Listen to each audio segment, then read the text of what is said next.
All right. Ping Pong Chong is asking, is this the Morj experience? Yes. Yes, it is. Yes, it is. How's everybody doing today? Scorpion11 asking Morj, is Rockstar top 5? If that wild theory is to be believed, that Rockstar is in fact the son of Rocks, which is not a crazy... Look at the thumbnail of this video. It's not a crazy thing to believe, in my opinion. It's possible. We know so little about Rocks, and we know so little about Rockstar. They have similar hairstyles. What more could you ask for? Is it not all connected in one genius Goda web? How? Okay. We all know it's not true, but at the same time, it's got to be. There's got to be something. Not that there's got to be something, but I'm saying there's got to be something percentage chance-wise. You know what I mean? Like a 1%, 2% chance that Oda's he trolled us harder than any other time in the series with the creation of Rocks and Rockstar. All the way back then, it's possible that we were just looking at Rocks' son. Sheriff Laffy, thanks for being a Yonko tier member for 6 months. Egghead was farthest from Wano, but the Strahds got to it before Law and Kid got to Winner/Elbaf. Oda's small way of saying Nami is the best navigator. I like that. I thought that was a complaint comment for a moment, and I was just like, we gotta work, I'm not holding Oda accountable for the actual grand life. The world's hard enough to construct as is. The actual nautical time spent traveling and everything. I'm not gonna make a huge, it's not like you guys remember in Game of Thrones where this is the thing, right? In general, in fantasy worlds, the author's keeping track of so many things. You can't hold them 100% accountable for how long it takes to get from place A to place B. Usually, I'm just not gonna think about it that much, right? It's only when you've got a situation like Game of Thrones where it makes absolutely where it gets just so exaggerated to the point that it breaks your sense of immersion completely, where it was I don't know if you guys remember, but for those of you who don't know, Game of Thrones work like this, right? So imagine there's like a line between north and south, okay, and there's bad guys coming from the north, all right, and once they cross this line between north and south, right, imagine it's like the equator, right, once they pass that line, then all the good guys in the south are in trouble, all right? That was the Game of Thrones setup. The guys traveled from the north for, I guess, 8 seasons, 6 seasons or something like that. And in real world, I don't know, like decades or years and years and years, they're just walking from north to south. And then anytime the good guys go up north, so the good guys will cross over they'll cross the equator, they'll go up north, and they'll just run around everywhere they want. They'll run up, they'll see the bad guys, they'll run all the way back down to the south again. Next season, they'll do it again. They'll run all the way up. They'll be like, fuck, the bad guys are still coming. They run all the way back south. The good guys, they were on, I don't even know I don't know, they were just on some turbo speed boost or something like that, where they could walk everywhere at like 100 miles per hour, and then the bad guys, they didn't know how to walk or some shit like that. Like, they would get, God knows what was happening to them up north. They must have been getting lost every few minutes, stopping for directions. I don't know what they were doing. But in general, yeah, One Piece navigation, I never really think, like, how long does this take or that take? And yeah, the headcanon that Nami is we could call it headcanon, or we just know Nami's the best navigator out there, but the idea that lets her get from place A to place B faster than anything else, that's pretty cool. Oscar Cruz, thanks for being Yonko tier member for 6 months. Love the topic for today. Yeah, this is what I wanted to talk about, which is, guys, let's get the stream likes to 100.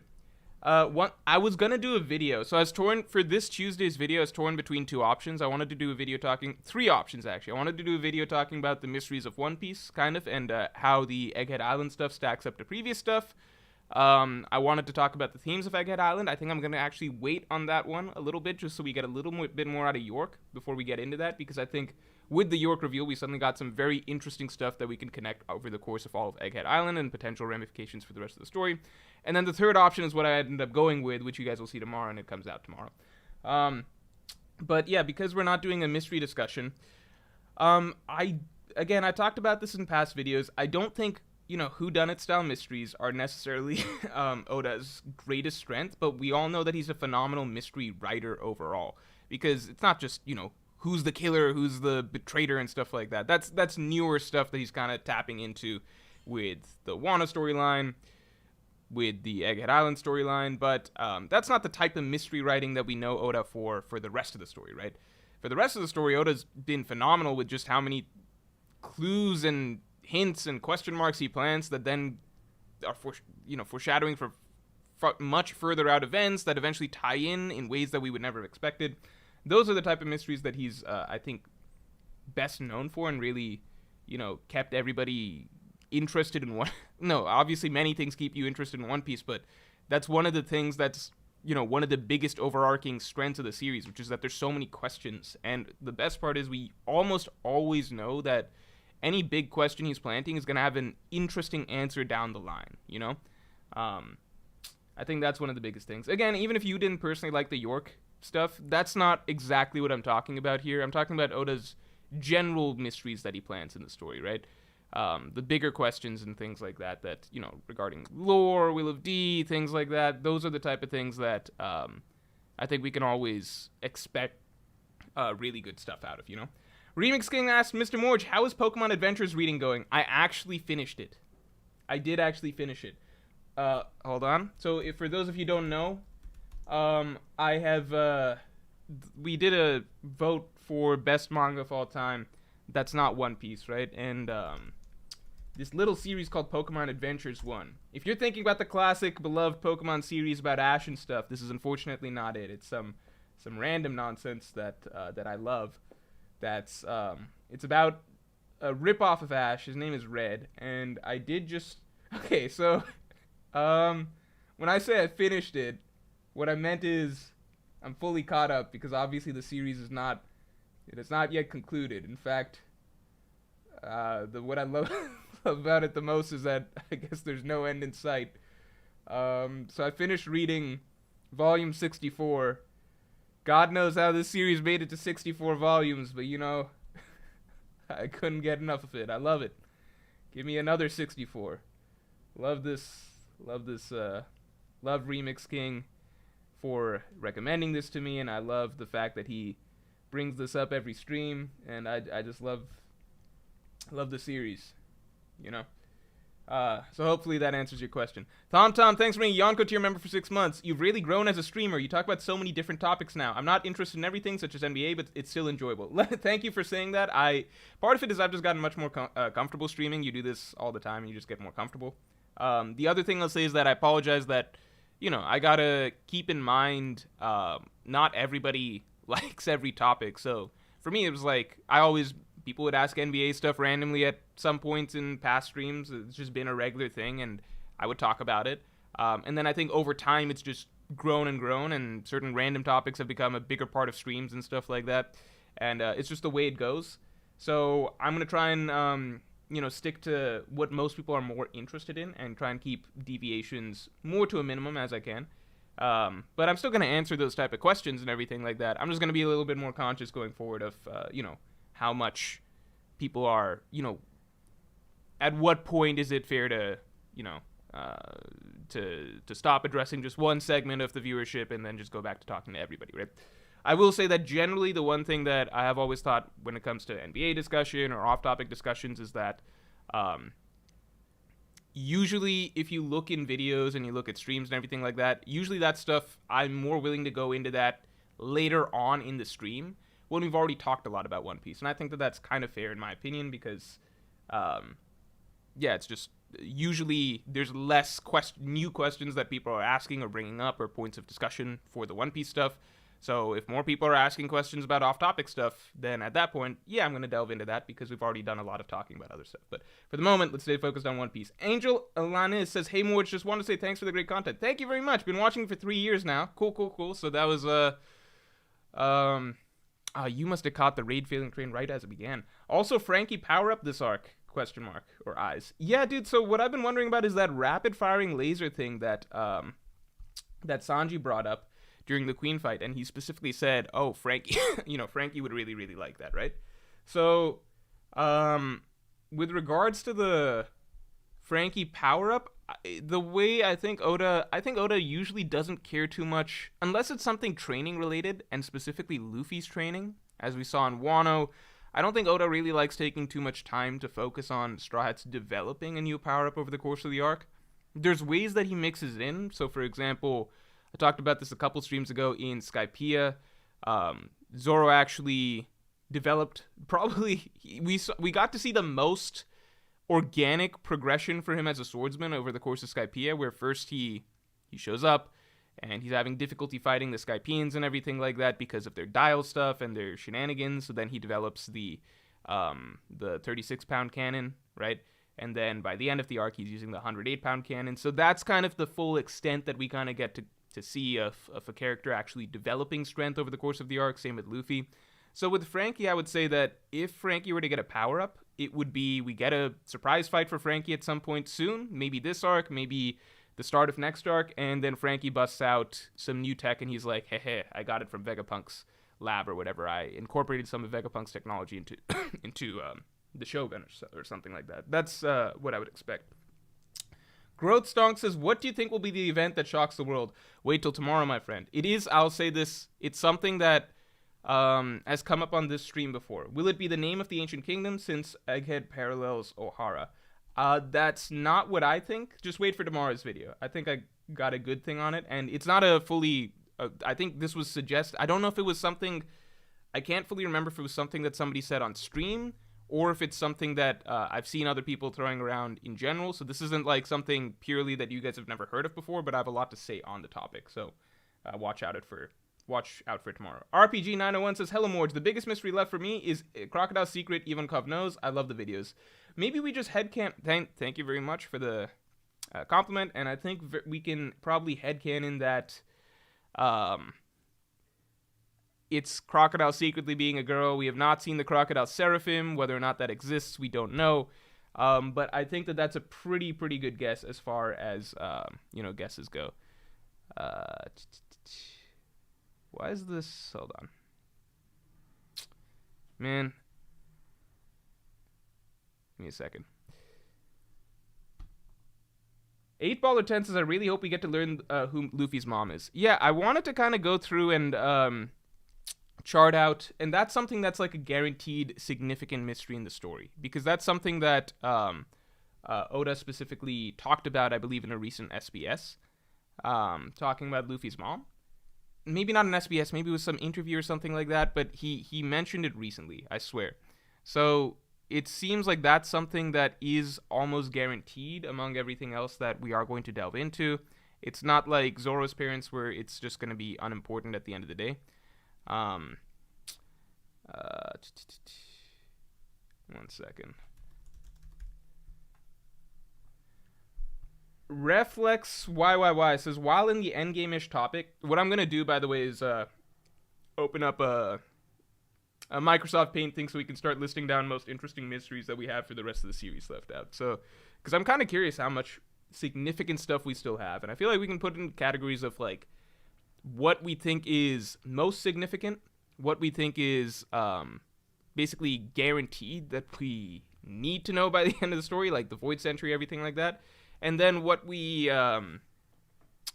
hope will be answered, and then what's kind of a long shot that will be answered. So, for example, I would put Crocodile Ivankov in what we hope would be answered, but I don't think it's a problem if... not a problem, but you know what I mean? I don't think it's something that needs to be answered necessarily. It would just be cool if Oda fits it into the story. Guys, let's get the stream likes to 200.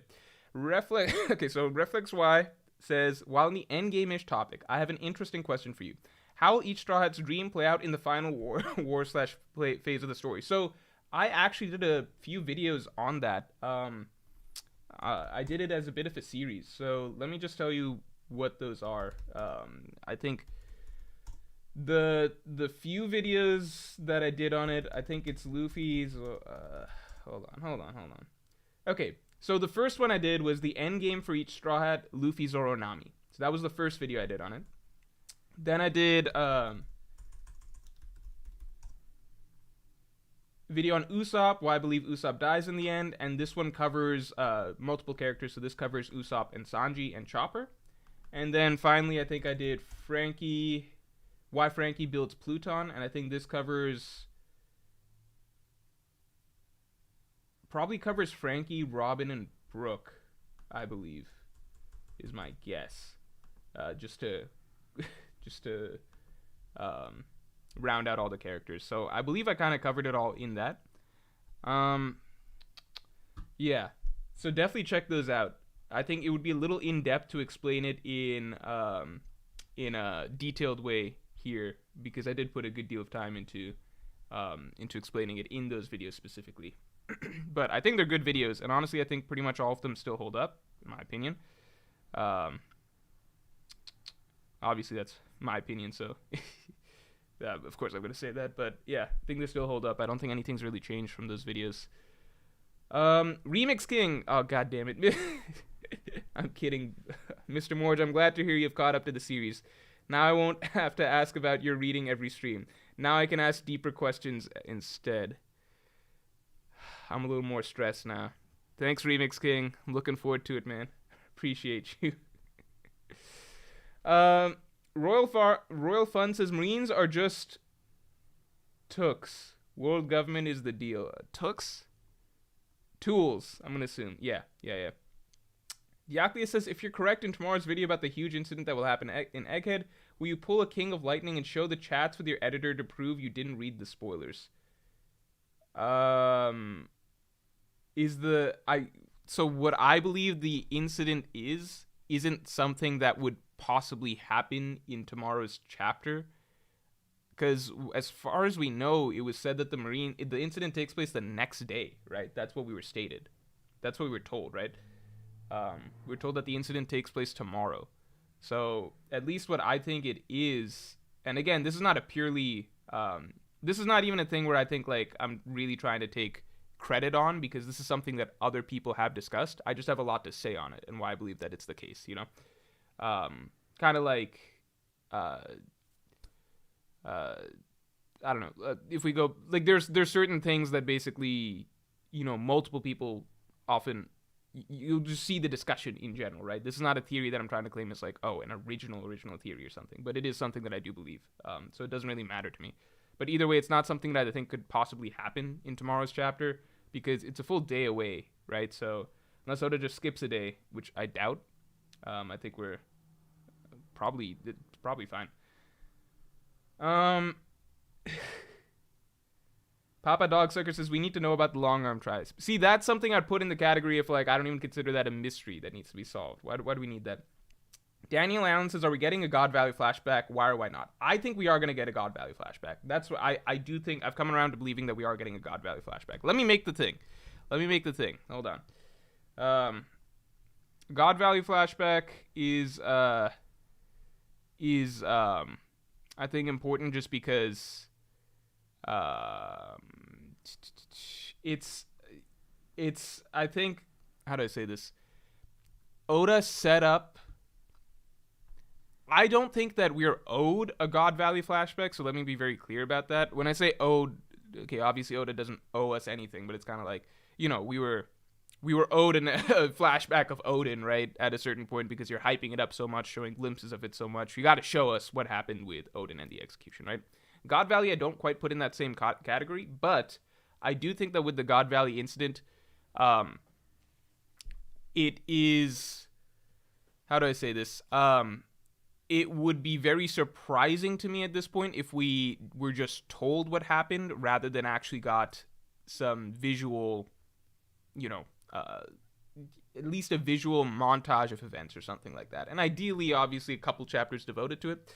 The reason I don't think that it's unlikely is, one, because the flashback itself is, I never thought, how do I say this? I think that with the way the story's been going, I think Oda's more willing to show certain things that he was previously kind of keeping under wraps. So, for example, I was under the impression that we might never see Roger actually fight in the entire story for a long time. If you guys remember, if you go back, I don't know, 300, 200 chapters, I bet a lot of you would have also believed that we would never get to see Roger actually fight in the story, because he was more of a myth, you know? He was a character that was best kept under wraps, best kept very mysterious and left to the reader's imagination.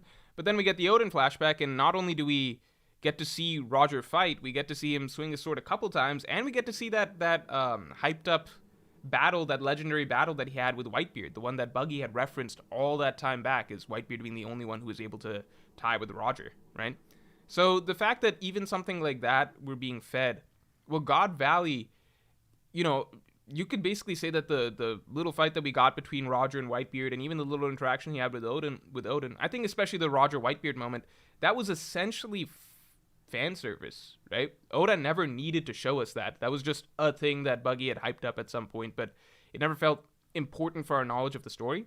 The God Valley flashback, it seems significant. It seems important that we get at least a picture of Rocks at the very least. I don't mean, you know, a visual picture. I'm talking about a picture of him as a character and what he was about, because it seems as though his ideologies and his motivations were very important to understanding certain aspects of the rest of the story, and maybe Blackbeard's ideologies as well.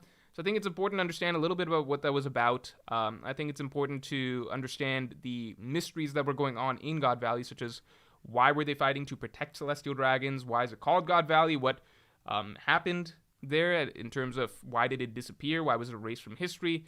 All of those questions, I think, are things that seem to suggest we will actually get a bit of I want to say a full-fledged flashback for it. At least a piecemeal version of events, maybe, where we get to see bits of it, right? In terms, kind of like maybe the Dressrosa incident with Doflamingo, we got bits of it through different flashbacks, but I'm saying when you put it all together, we might piecemeal-wise get a full flashback for God Valley. Maybe getting a bit of Garb's perspective, maybe a bit of, I don't know, who else was there? Rayleigh's perspective or something. Maybe we get it in that fashion, but I also think that it's entirely possible we just get it through Garb's perspective at the end of the day. So I have high hopes for the God Valley flashback. I don't think we're owed a flashback. I think we're owed an explanation of what happened there, because it's so mysterious.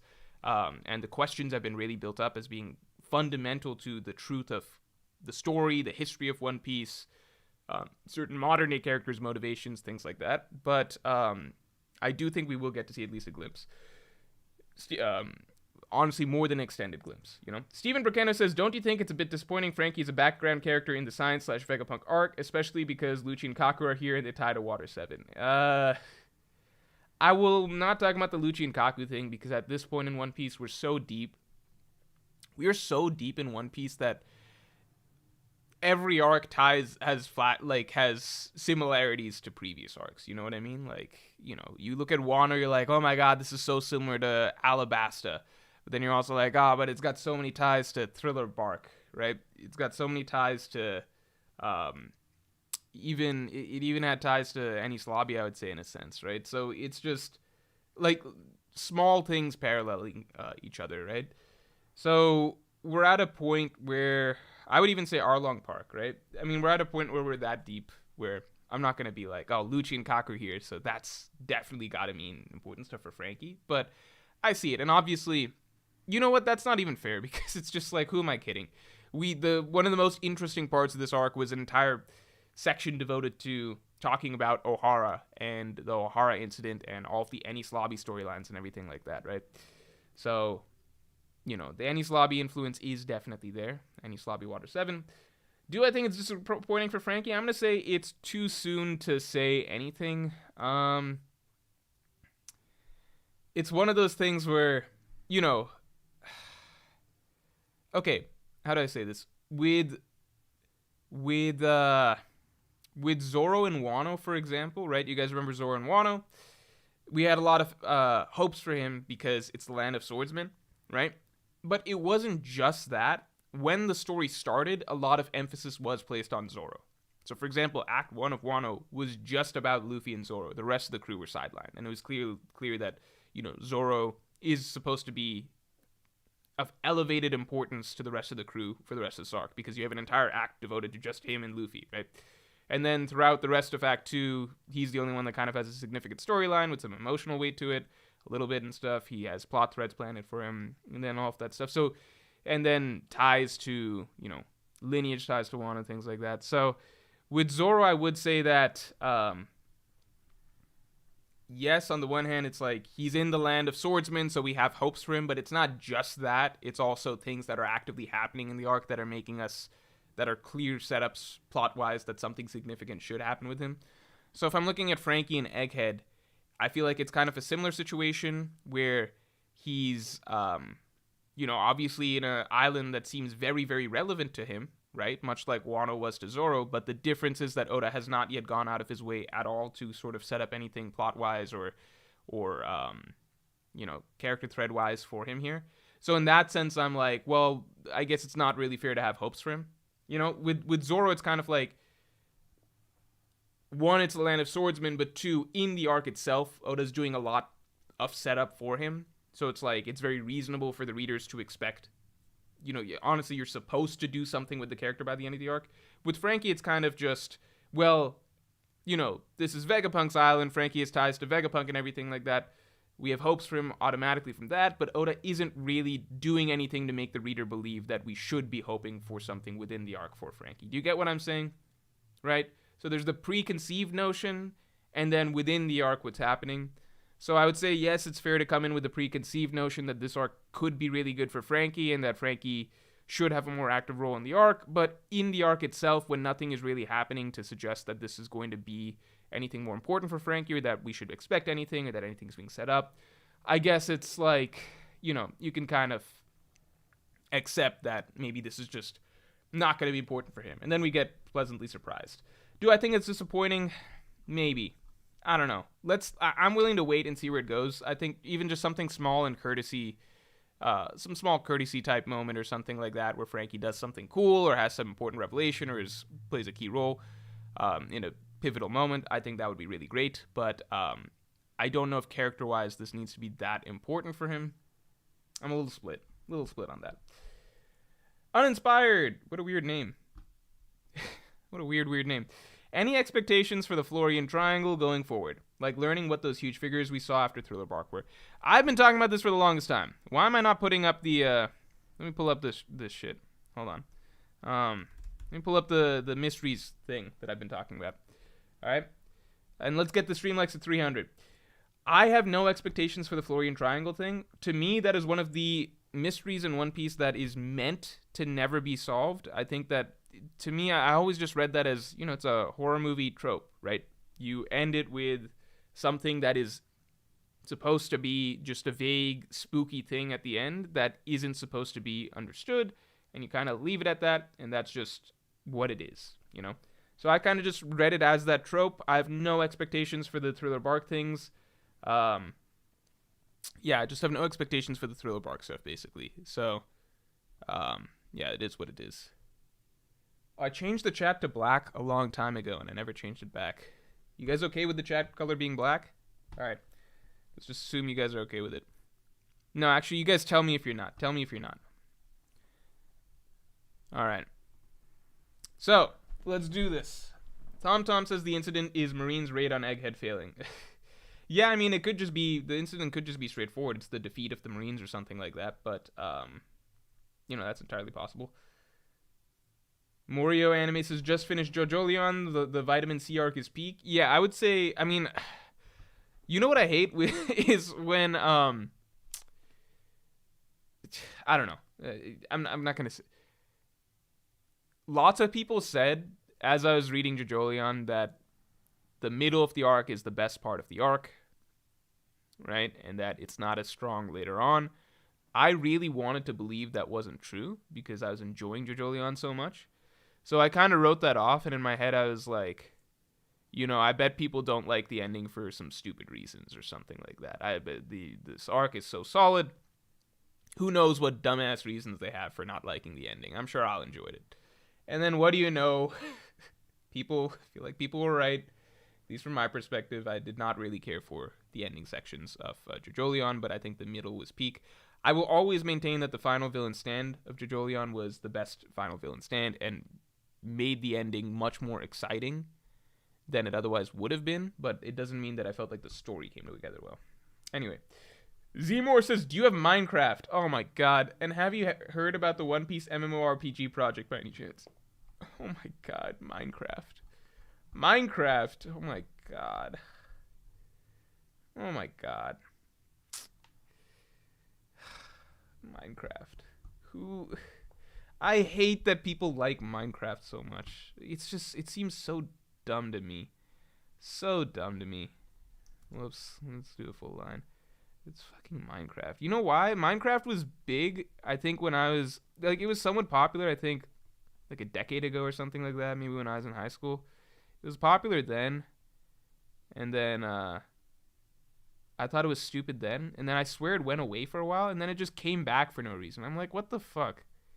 Why do people do this? Yeah, I never even understood. For me, I get no joy out of it. It looks so dumb. It looks so dumb. It's just the stupid fucking character, Steve. You know the fucked up part? The game that I actually like, which is Smash Bros. Melee, right?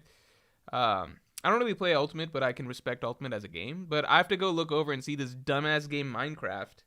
And not only does it have to be stupid as a game on its own, the main character from Minecraft, Steve, has to go over and fuck up my favorite video game franchise, which is Smash.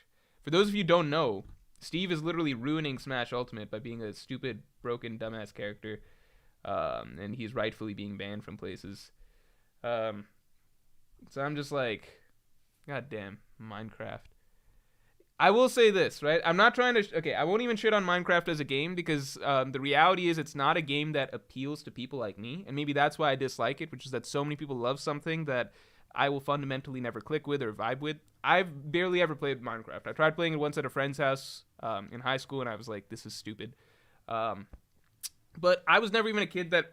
You know, like, I liked Legos.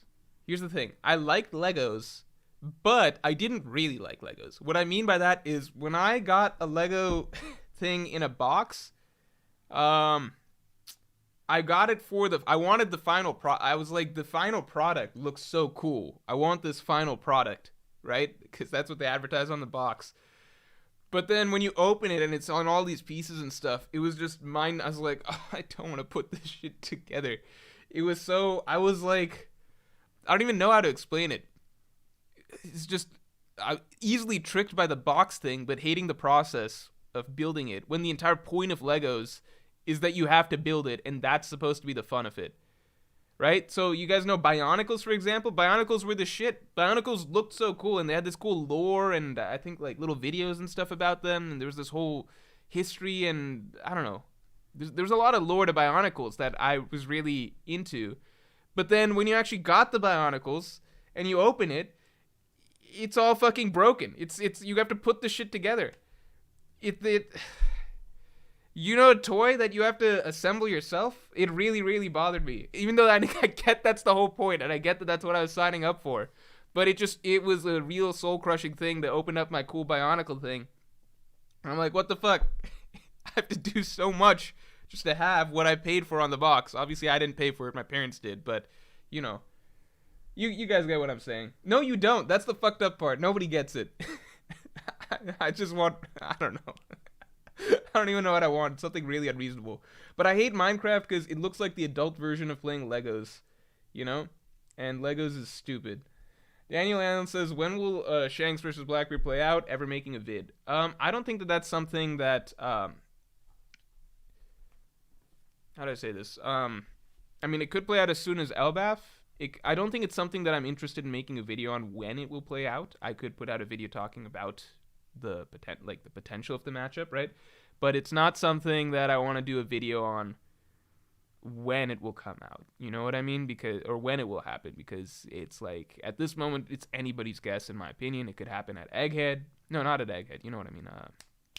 Elbaf. It could happen while Luffy's off at Laughdale and Blackbeard and Shanks are fighting. Who knows? Okay. Captain Face says, hey, Mr. Mark. Any thoughts on the recent Chainsaw Man chapters / story direction? And the mystery I need solved as soon as possible is, where are the Big Mom parts? They're not in Udon with the Beast parts. The Big Mom parts doesn't really matter where they're at right now. Are they really going to be relevant? I don't know. Is that a mystery? Okay, we'll throw that in as one of the first mysteries, all right? Hope to see. Some people hope to see, right? So you hope to see, where will the Big Mom parts Where are the big mom pirates slash what happens to them? That's more of a, I don't know if that's even a mystery so much as a plot thing, right? As for Chainsaw Man, I think that Chainsaw Man Part 2 is fucking phenomenal. I have loved pretty much every chapter of it in recent times.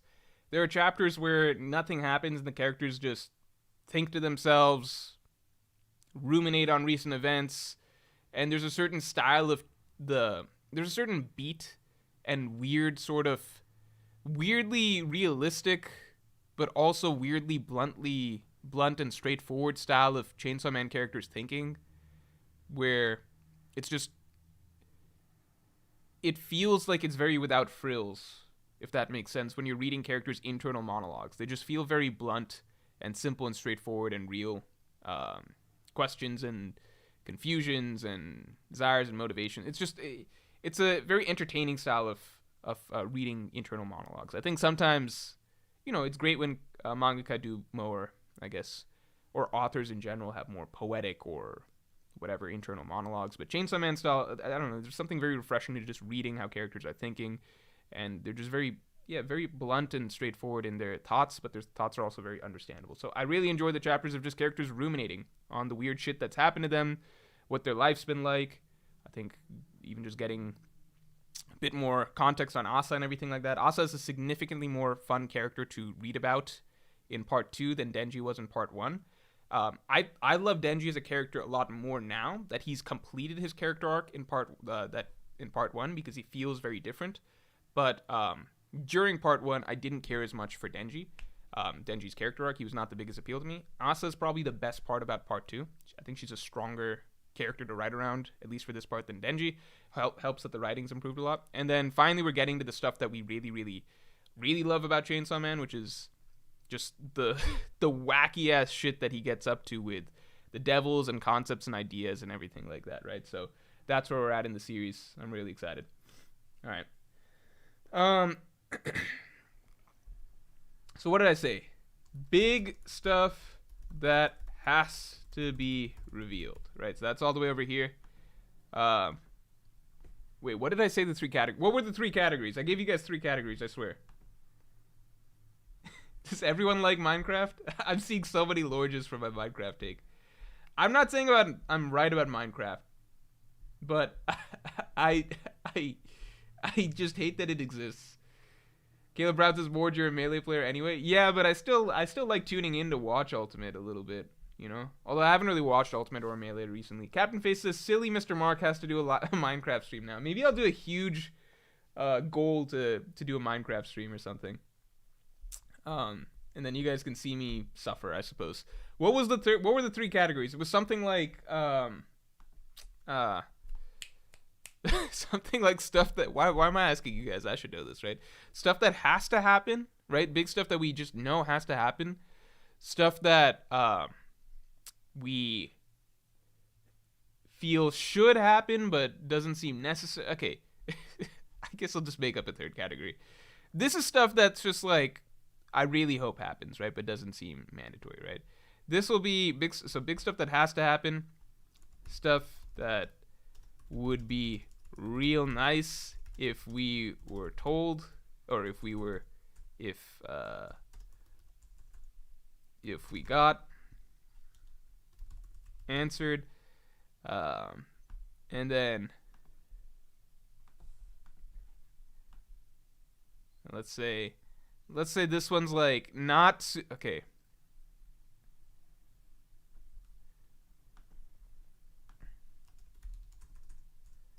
Not important, but want to see anyway. Okay, so let's say those are the three categories, right? So far we just have this, right? I'm gonna go ahead and put this to get the ball rolling. Void Sentry, right? What the fuck happened? That's a big one. And we had this one earlier, right? Would we say Luffy's mom goes in big stuff that has to be revealed? I think yes.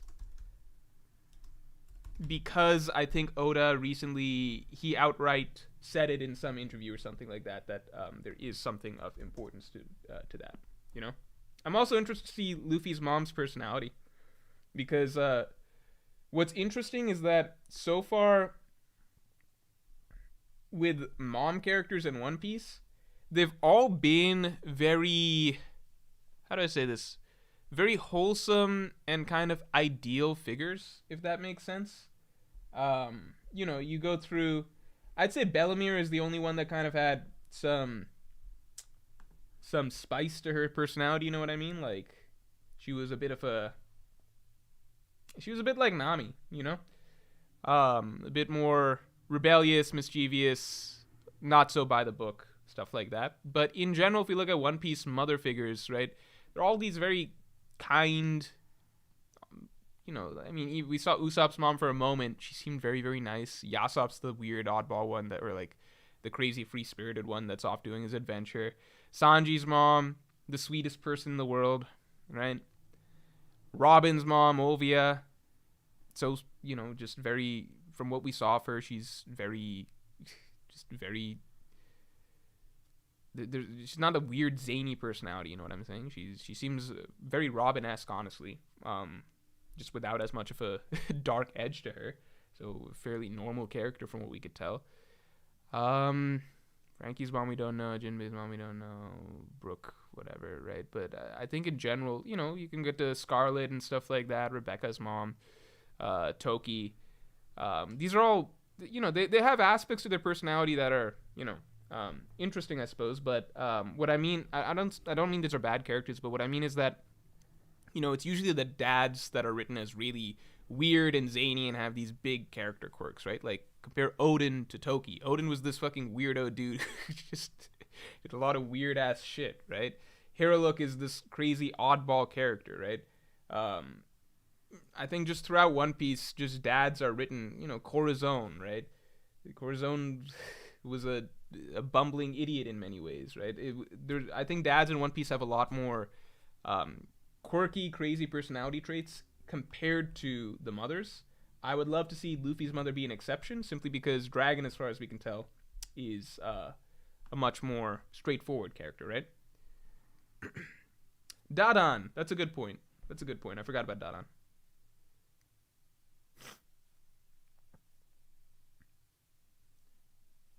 Kureha, that's a good point. I will say, even if we're talking about like Kureha or Bellemere and characters with, I guess, mothers with more odd personalities, I would say that the dads are still more. When it gets to goofy stuff, I don't think mothers in One Piece are really ever written as goofy characters. You know what I mean? And I think that that's something I would love to see change with Luffy's mom, right? Just because that's such a fundamental personality trait of who Luffy is. He's just such an idiot, right? Where does he get it from? Even Garp isn't. Garp is kind of a dummy, but even Garp is not quite there,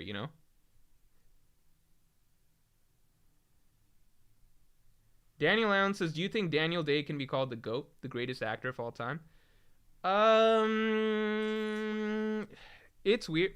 So I've always low-key said that Gary Oldman is maybe the best actor of all time, but he's too good in that he's literally, very, very literally, he's just too much of a chameleon in that there are so many roles. Like, if I look up Gary Oldman's roles, and I'll keep this quick, I promise, it's just something interesting to talk about. He really, really, really just disappears into his roles where you don't even know.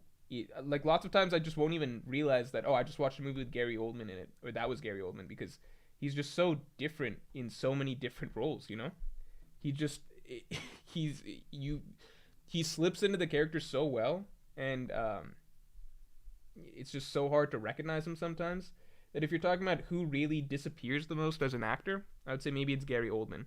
Daniel Day-Lewis is really, really good at disappearing into roles as well, but he is a bit more bombastic with a lot of his characters. I have not seen Lincoln, so I don't really know. And I do think that he, the phrase is choose the scenery, right? I think he can get into that a bit. So I don't know.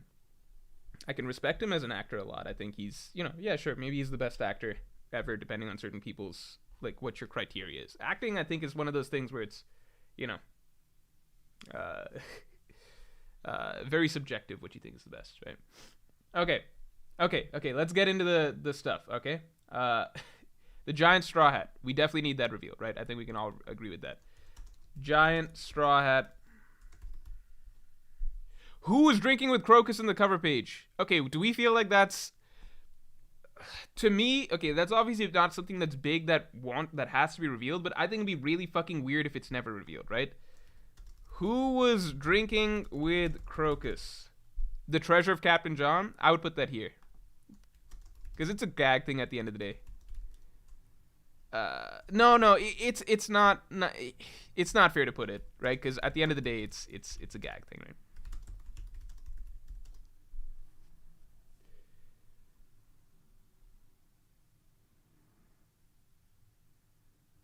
The egg. I'm gonna put the egg here because Oda could hide it. I don't think that's super important. All right, I'm gonna go to the bathroom real quick. I'll be right back.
What is Pluton? We know what Pluton is, right?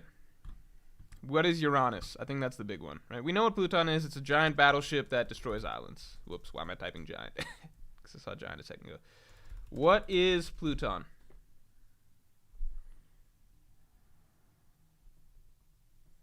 How come every time I stand up, people debate about my height? My height is not a mystery. I've met other streamers and stuff, or not streamers. I guess I'm streaming right now, so I call them streamers. But I met other YouTubers before. There's pictures of me at last DreamCon where I take photos with people who've wanted photos and everything like that. You can see my height. My height is I'm 5'11". That's something that you can confirm with anybody. Cigarverx says Giant Straw Hat was already revealed in SBS. It's Pinzoros. God damn it. Tom says I really want Buggy to find the Captain John treasure. Also, at the same time, Luffy finds the One Piece. I mean, there is that ongoing theory that they're the same thing, which is interesting. Also, his awakening will allow him to literally split the sky. Hackbox is Morj is 5'3". Where's 5'3"? How tall do you think the door is? Kid Smitty 94 says Blackbeard's body and Frankie's wanted poster. Okay, hold on. Wait, why is Frankie's wanted poster? Am I stupid? Why is Frankie's wanted poster a mystery? I'm gonna say Blackbeard's body. We need to know. Why can Blackbeard eat 2 devil fruits / what's up with his body / why doesn't he sleep? Man, I'm really looking forward to Blackbeard's backstory. Quick poll. What do you guys think is going to be the best backstory in One Piece? Or that's coming up. And let's get the Streamlabs to 400. All right. Which backstory do you want the most? Do you want the most or is going to be the most interesting? Let's say which backstory is going to be the most interesting. The most interesting, and I'm going to say dragons, including Luffy's mom stuff. including Luffy's mom. Blackbeard, I did a whole video talking about this. The most interesting backstories coming up. Kuma. Then we had Rock / God Valley, right? I'm not gonna count God Valley. Everyone will just pick God Valley because it's fucking God Valley. I'm not gonna throw Akainu in there either. I'm just gonna leave it at these three because Akainu we don't know if we're getting a flashback, right? Tala Jahans' actual character development for Zoro post time skip. Come on now, that's not coming. Forget about that. MPA Slick, thank you for the 10. I appreciate it. Oh, Blackbeard wins somewhat resoundingly. Dragons is still up there. 35%. 30. So Blackbeard is... It's pretty tight. People have a lot of interest in different backstories. So Blackbeard is high. Dragons is not far behind. It's 10% behind. And Kuma it seems like we're not that interested in, which I think is understandable. Because I would say this. I think Kuma's backstory was wildly interesting as a prospect for a long period of time early on in One Piece. I think as we... You know what changed is... several things changed. I think part of it is we just started to get more pieces hinting at Kuma's true character and what his motivations could be a lot earlier. You know, Sabo and the Revolutionaries talking about how he's so nice. Bonnie talking about how he was such a great dad. How we know he's a former king and everything like that. He's a special race. I think we've gotten a lot of the little gaps filled in about Kuma. And I think a lot of the mystique around Kuma has kind of gone away over time. Whereas early on, I think especially pre-time skip, you know, Kuma was an extremely powerful figure relative to our main characters. He destroyed the entire Straw Hat crew. He disappeared the entire Straw Hat crew. He's a very powerful figure that had such an impact on the story. I mean, back-to-back arcs. Think about that. I think Kuma had a very interesting place in the story in that back-to-back arcs, right? Thriller Bark... Am I stupid? I've actually never thought about it like that. Thriller Bark and Sabaody, straight up 2 back-to-back arcs, one after another.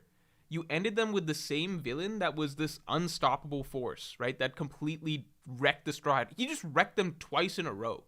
And the Straw Hats never used to get wrecked like that, really, right? It would happen once in a blue moon, like against Aokiji. And then Kuma just did it to them twice in a row. Just back-to-back, right? And both those sequences of events are still considered some of the most iconic sequences of events in One Piece, right? The nothing happened moment, and then obviously the Straw Hats getting teleported away at Sabaody. Yeah, those are 2 of the most iconic sequences of events in One Piece. One after the other, one arc after another, at the hands of the same villain at a time that the Straw Hats were starting to be considered a fairly strong crew. They just got beaten twice in a row by the same guy. Pretty crazy. So I think Kuma had a lot more mystique around then. A lot of time has passed now, so part of it is that Kuma's not as strong, right? I think that makes a difference in people's perception and interest in characters, right? At this point, you know, we have multiple characters on the Straw Hat crew, I believe, are like several characters, honestly, on the Straw Hat crew, I believe, are stronger than Kuma, for sure. And yeah, he's just not as big of a deal in the grand scheme of things, I think, at this point. So I think a lot of the mystique around him is gone, is basically what I'm saying. Martin Castro says Crocodile Secret, Luffy's dream. Okay, let's track these down. Hold on. Let's see. So Crocodile Secret. Oh, Luffy's dream. I'm gonna put that down straight up. I can't believe we don't have Luffy's dream as one of the big mysteries. Luffy's dream, of course. Luffy's dream. Crocodile Secret. I'll put that here. Not important, but want to see anyway. Yeah, I'll put that here. There's an argument that it goes in the second column because it was openly hinted at. You know, this is stuff that feels like planted mysteries in the story, right? That it feels almost odd if it's never acknowledged. Whereas stuff like the treasure of Captain John, that feels more of like a gag thing, right? That's more of a gag thing where it's just, you know, I think nobody really cares that much, right? It feels more of a running joke, but it would be cool if it's, you know, something. And then where the Big Mom Pirates, I think that's just something that hasn't been raised in the story whatsoever. I think Oda's almost trying to not draw any attention to them, whereas these are blatant things, right? This is a weird, mysterious thing you're dropping on us in a cover story not following up on. This is a weird, mysterious running thing that it's that seems to be a missing piece in things like that, right? So, Crocodile's secret. It was hinted at by Ivankov.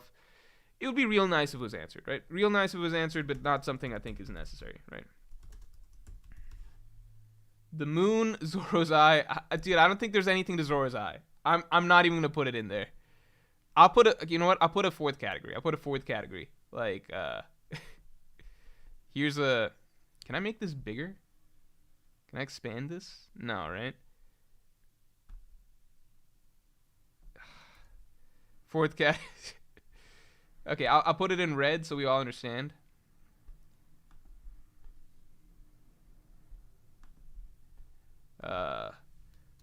Fourth bonus category.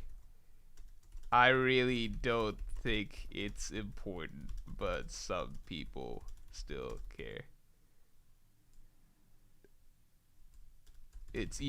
I really don't think it's even a thing, but some people still care. Okay. Let's throw this in. You guys can see everything, right? You guys can see this shit? Yeah, we'll put in Zoro's eye.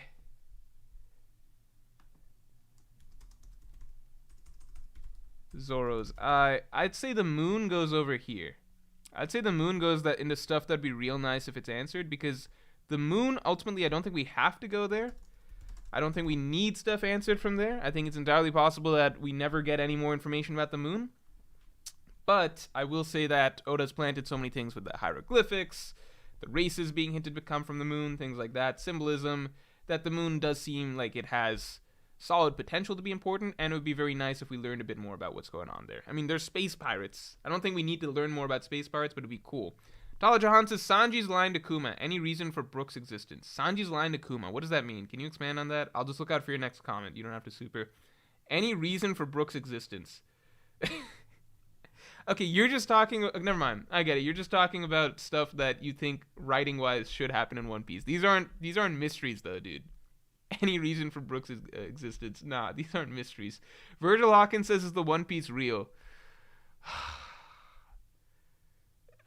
Is that even some... I guess we have to. What the One Piece is. How about that? Timothy McQueen says, Crocodile's secret is that he's not Luffy's mom, but is still a trans man. Yeah, I mean, I don't think we think Crocodile is Luffy's mom. Like, come on now. Tyler Brown says, why does Enies Lobby never have nighttime? So, I mean, I personally don't think that's even a thing, because it's just like, if you're getting into that, it's like, well, why does Raijin Island always have lightning? Or why does, I don't know, that island with invisible cliffs and stuff that Apu was on, why does that exist? Like, there's so many islands in One Piece. Do they all need an explanation? I would say that some people have suggested that maybe all of the islands in One Piece became the way they are because of awakened devil fruits or something like that. But at the same time, I'm a little bit on the fence of, do they all need to be attributed to awakened devil fruits? I don't know. Opopa says, Morj, I'm conflicted on whether to spoil 1079 through the super or chat. Don't spoil either. Which option would give you the most social credit? Are you crazy? Don't spoil either. And mods, please look out for Opopa's... What's his name? Opopa? Opopa's next chat. And put a stop to it if he's trying to spoil anything. Dude, don't... No. Is this what people... Wait a second. I don't know if you're messing around. Or if... I don't know if you're messing around. Or if this is genuinely what people who spoil believe. You are not gaining social credit, I promise, through spoiling people on the chapter. So let that lesson be learned right now. For any of you who want to spoil 1079, it will not gain you social credit. It will give you the opposite of whatever social credit is. Alright?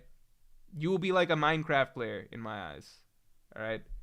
Just someone with zero social credit whatsoever. Cigarverk says, Kuma's will be nice. It might link with God Valley reveal timeline. Is close. Another mystery. Did we put God Valley yet? God Valley, right? We got to put God Valley. Wait, this is actually kind of crazy. Whoops. I think the column with big stuff that has to be revealed is actually going to be really, really thick.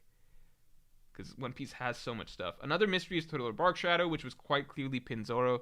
God damn it. Okay, I'm gonna put the Thriller Bark Shadow here. I personally think it goes under here. I don't think it's even a thing, but some people still care.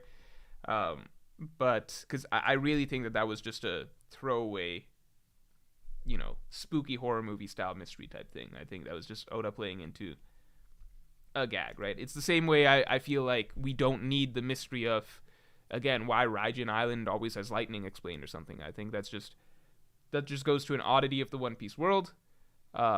So it's to the point where it's like, it's not even not just not important, it's just, I don't think it's even supposed to be a mystery, personally. But I understand enough people do feel like it's a planted mystery that I'll put it there.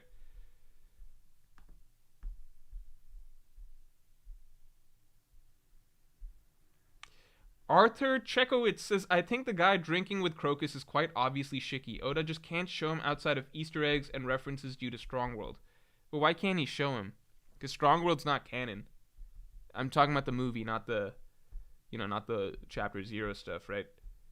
Why wouldn't he be able to show him? Wouldn't he be able to show him? Silver Bump says, hey, Corky Lorky. First I've heard that. This is my first super chat. All right, nice name for the first super chat, Corky Lorky. I believe this constitutes the Bollywood dance. Ah, nice try. Nice try. It takes a lot more than that to get a Bollywood dance going. Speaking of which, let's get the likes to 500. Oh, Shanks' talk with the Gorosei. I'm going to put... that's a big thing that has to be revealed, right? That was a huge cliffhanger. Shanks' talk with the Gorosei. This is going to get too... Fuck, I need more space. I need more space. Let's see how far we go. Emerald City. Okay, Emerald City I'm going to say not important, but want to see anyway. I'm going to put that as the Emerald City. A lot of people think that the Tantada's Kingdom was the Emerald City, but I just don't think so. Tequila Wolf, I would say, is big stuff that has to be revealed. I think Tequila Wolf is low-key one of the most interesting things that people forget about. It's just...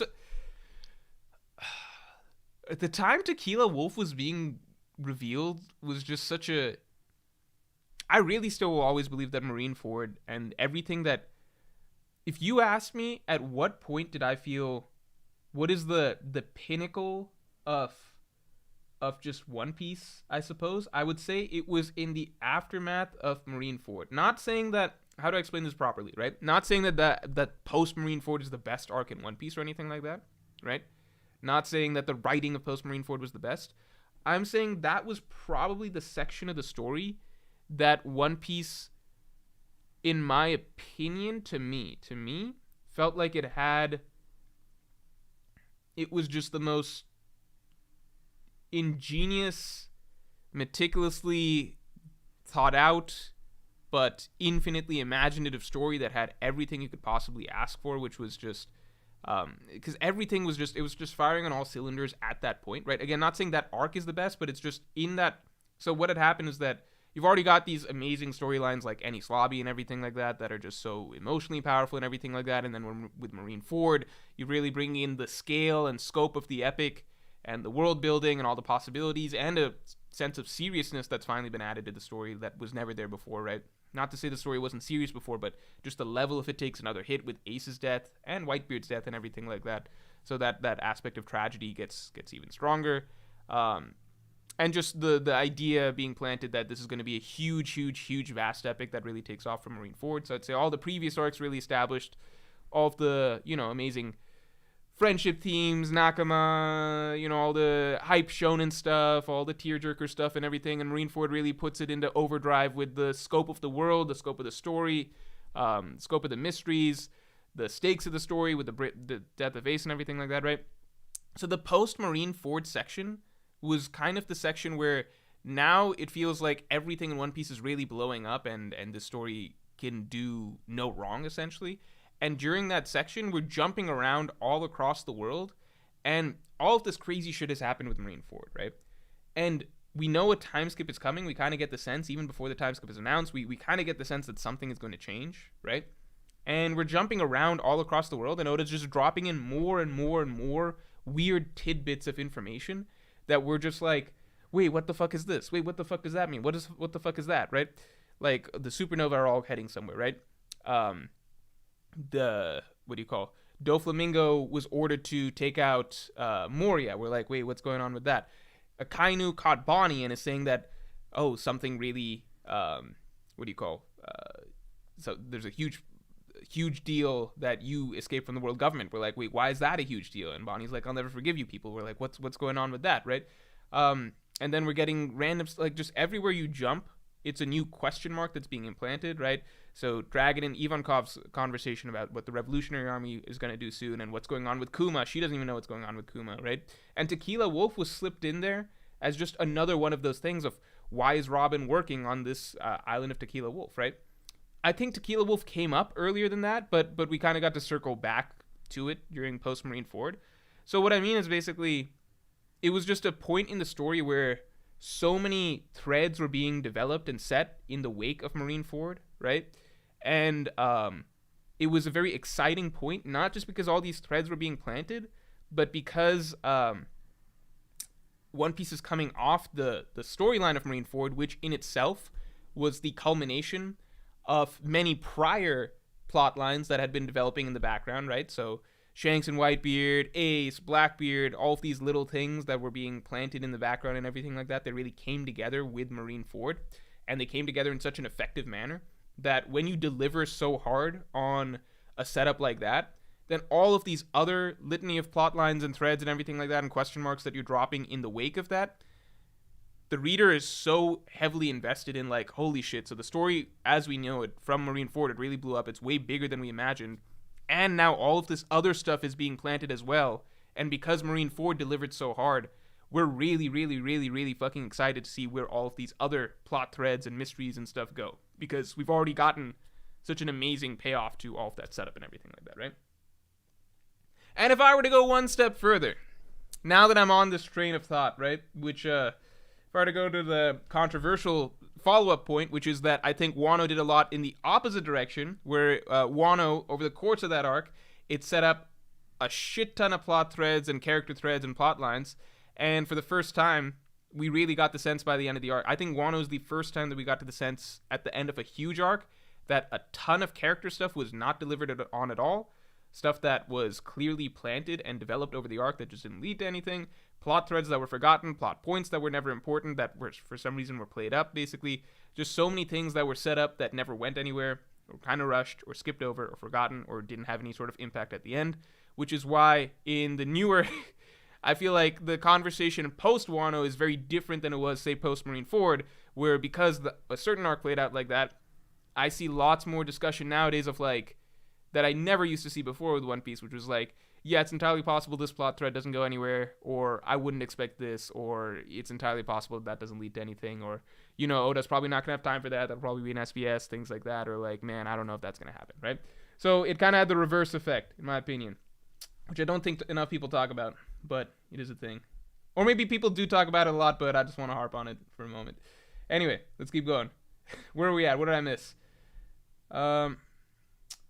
Mahavid Sadeghi says Luffy's mom revealed in SBS as Pin Luffy. I mean, perfect example of the shit I'm talking about, right? Polmouse says, how much for a Bollywood dance? Oh my god, let's get to 500 likes and we'll talk. Arthur Chekowitz says, well, it's like showing Bullet in manga now or Uta or anybody else. I mean, didn't Uta just make a cover story? Or cover page? Color page? Or anybody else who got their arc resolved in a movie just creates kind of meta incontinuity. I kind of get what you're saying, but it's kind of like, don't we all know that these are... Why would Shiki even be drinking with Crocus, though? It doesn't make sense, right? And Shiki doesn't wear that garb at all. Or does he? He doesn't wear that hat, right? Couldn't Oda just show the top of Shiki's head, which would be more recognizable if it wanted to be Shiki? I get what you mean by meta and continuity. Shiki should be a big deal if he were to come back into the story based on the events of Chapter 0. But then just why even do it? I don't get it. Haritz Andika Nugroho says Im's face reveal. I'm just going to go ahead and say, who is Im, right? How about that? Who is Im? Because I'm not going to do the whole thing of, like, what does Im's face look like? What's Im's gender? What's Im's age? Like, we can't split all of those into mysteries. So let's just make one big one. Who is Im? Cigar versus One Piece itself. We got that. Lunarians wiping out. Oh, Lunarians. That's a big one. Lunarians. Dude, this is crazy. Why are there so many... There's so much shit in One Piece, man. Lunarians. What happened to Lunarians? How were Lunarians killed? Man, there's not gonna be space. Obviously done by the Phenom himself. Lunarian's okay. Lunarian wiping out was obviously done by the Phenom himself. We need 200 chapter spin-off focused on Pinzor to get all OP lore cleared. So I'm just gonna keep Howard the Lunarian's killed, and I'll keep that sentiment about Pinzoro in mind. But the fact that his name is Pinzoro is so funny because it makes it's very much a Naruto Boruto sort of a thing where you just can't take it seriously once the name is that. You know, you just can't take it seriously once the name is that. Bobby Wellington, thanks for being a Yonko tier member for 5 months. Do you still think Usopp will have significant focus during Elbaf? Do I still think Usopp will have significant focus during Elbaf? Yes. I think it'd be a huge disappointment if he didn't, especially now that Yasopp is there. With the increased pace recently, I'm worried Usopp will be glossed over in Elbaf. If Oda's got time to focus on Bonnie here, then he's got time to focus on Usopp and Elbaf. It's not like a Frankie Vegapunk situation because it's definitely cool that Frankie is very inspired by Vegapunk. He worked at Vegapunk's former lab and everything over the time skip and everything like that. But with nothing's happened so far with Frankie that I feel like it's necessary to his character that this arc has to be important for him. You know, I think it's one of those things. If I were to put it in a category, I'd be like stuff that would be real nice if it came into play this arc, but not something that I feel like is definitely set up. With Usopp, it's so different because everything about Usopp, this is something that he's been wanting to see for the longest time, but more importantly, the Elbaf and the Giants in Elbaf have been sort of the conclusion to his mental character arc for the longest time, in that they symbolize, and this has been not just from Little Garden, but also Little Garden to Water 7/Enies Lobby when he met Oimo and Kashi, right? And then arguably even in Elbaf again, the Giants in Elbaf have continuously been the ideal image in Usopp's mind of what it would mean for him to be truly a brave warrior. They are that image, right? So Usopp's entire arc is to reach that image, right? Initially, he wanted to just be a brave warrior of the sea. Once he hit Little Garden, he got this concept of this is what a brave warrior of the sea is. And if you reread Little Garden, a lot of that goes into him wanting to eventually be like the Giants of Elbaf, right? And Oimo and Kashi with Enies Lobby, that just reinforces that idea. You can go back and reread that.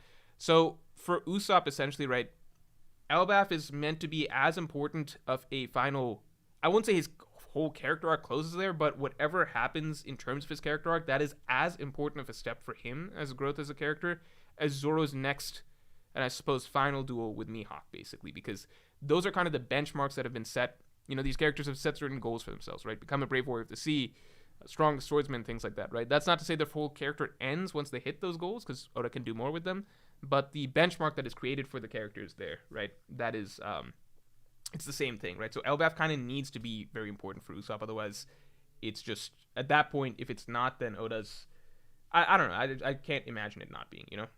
It's significantly more important. Like, even with Zoro and Wano, yeah, there was a lot of stuff set up for Zoro in Wano that never got delivered on, but Usopp and Elbaf is totally different because this is stuff that's way going back way further than even the Elbaf arc itself, right? We're not getting to Elbaf and getting stuff set up necessarily. I'm sure we will, but I'm saying Usopp stuff has been set up forever ago regarding Elbaf, right? Opopa says, sorry, Morj, I thought I was stacking generational social credit for my descendants. Thanks for showing me light. Also, York is the traitor. Right?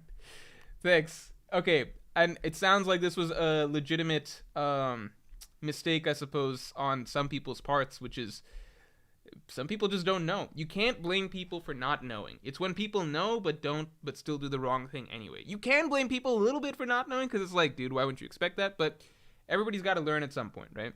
So maybe a lot of people spoil. It sounds like Opopo, because unless he was trolling in the first place. But I do think it's possible that a lot of people spoil because they don't realize that other people really don't want to know and that it hurts their reading experience, you know? So some people probably spoil just because they think that, it's just a cool thing to drop on people or something like that, right? So don't think that and don't spoil. Straw Chakra says, who is him? We got that, and I can't believe you forgot the biggest mystery of all. What happened to the Yeti Cool brothers and what do their faces look like? I'm not even going to put that in the bonus category. Remix King says, Rocky Port incident seems pretty important now. Oh, shit. Okay, I'm going to say, I don't think it's... How do I say this? I would say that's stuff that would be real nice if it got answered, because there's nothing about the Rocky Port incident that it feels like we need to know. For example, like the Celestial Dragons, why were they being protected and stuff? I don't think we've got a singular question that's coming out of the Rocky Port incident. We kind of know what happened there for the most part, right? There's no underlying questions about why something happened, right? We understand that there happened to be an alliance between, or some degree of collaboration between Blackbeard and Kobe and stuff like that there. We understand that a lot of characters intersected, but there's no huge question marks coming out of that I feel like there are with the Rocky Port incident. It's just like, it would be really cool if we got to learn more about it, you know?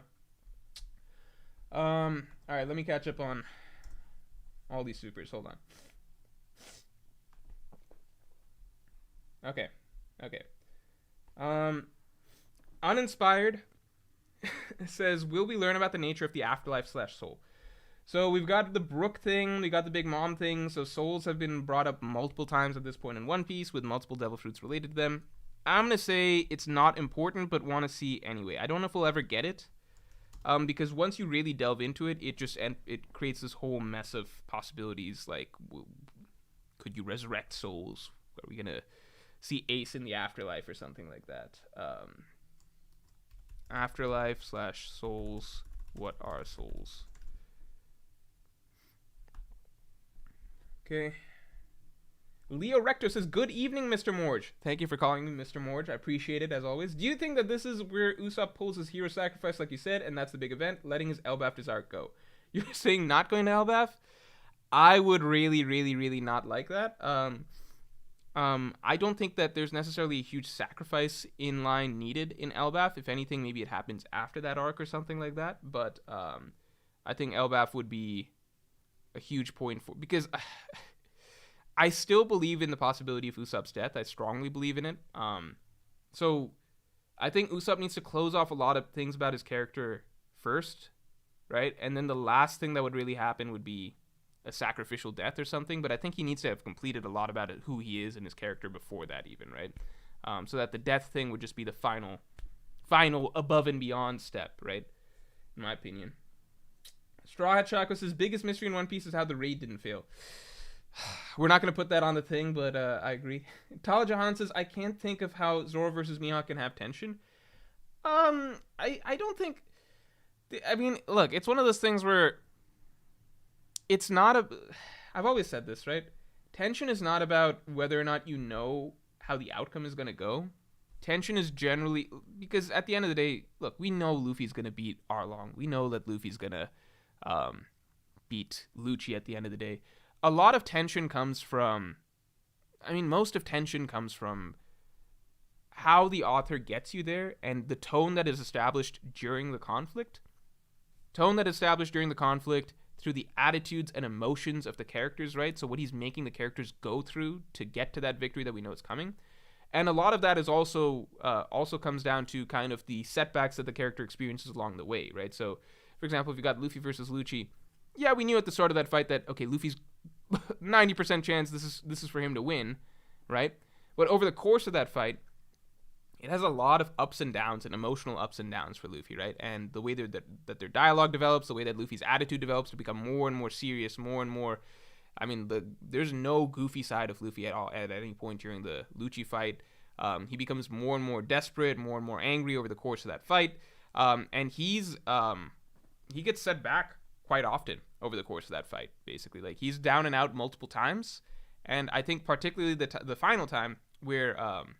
It prompts the Usopp speech, that's something that nobody saw coming, right? So to see Luffy go down once again at a moment where we feel like, it's a lot of it is how often the author can trick you or make you feel like that victory that we know is coming is even harder and harder to reach, right? So it's how much you're sucked into it. And again, a lot of that goes into the characters' attitudes, how they're feeling. So when we feel like Luffy's really angry, really upset, fighting, giving everything he has, and we're like, this is the moment he's going to win, and then he loses, right? And he's down, and then it's like, oh my god, but now Usopp is coming out, Usopp's revealing himself, and now we're getting this grand speech and everything like that, and then, in that moment, we're like, yes, get up, Luffy, we really, really want to see you get up, because the author sucked us into this moment so well, through the tone, through the development of the fight, through the development of the characters' attitudes, through playing with our expectations, such as most readers didn't expect Luffy to be down yet again at a moment where everybody's counting on him to win. He's down yet again, and he actually needs Usopp to unmask himself.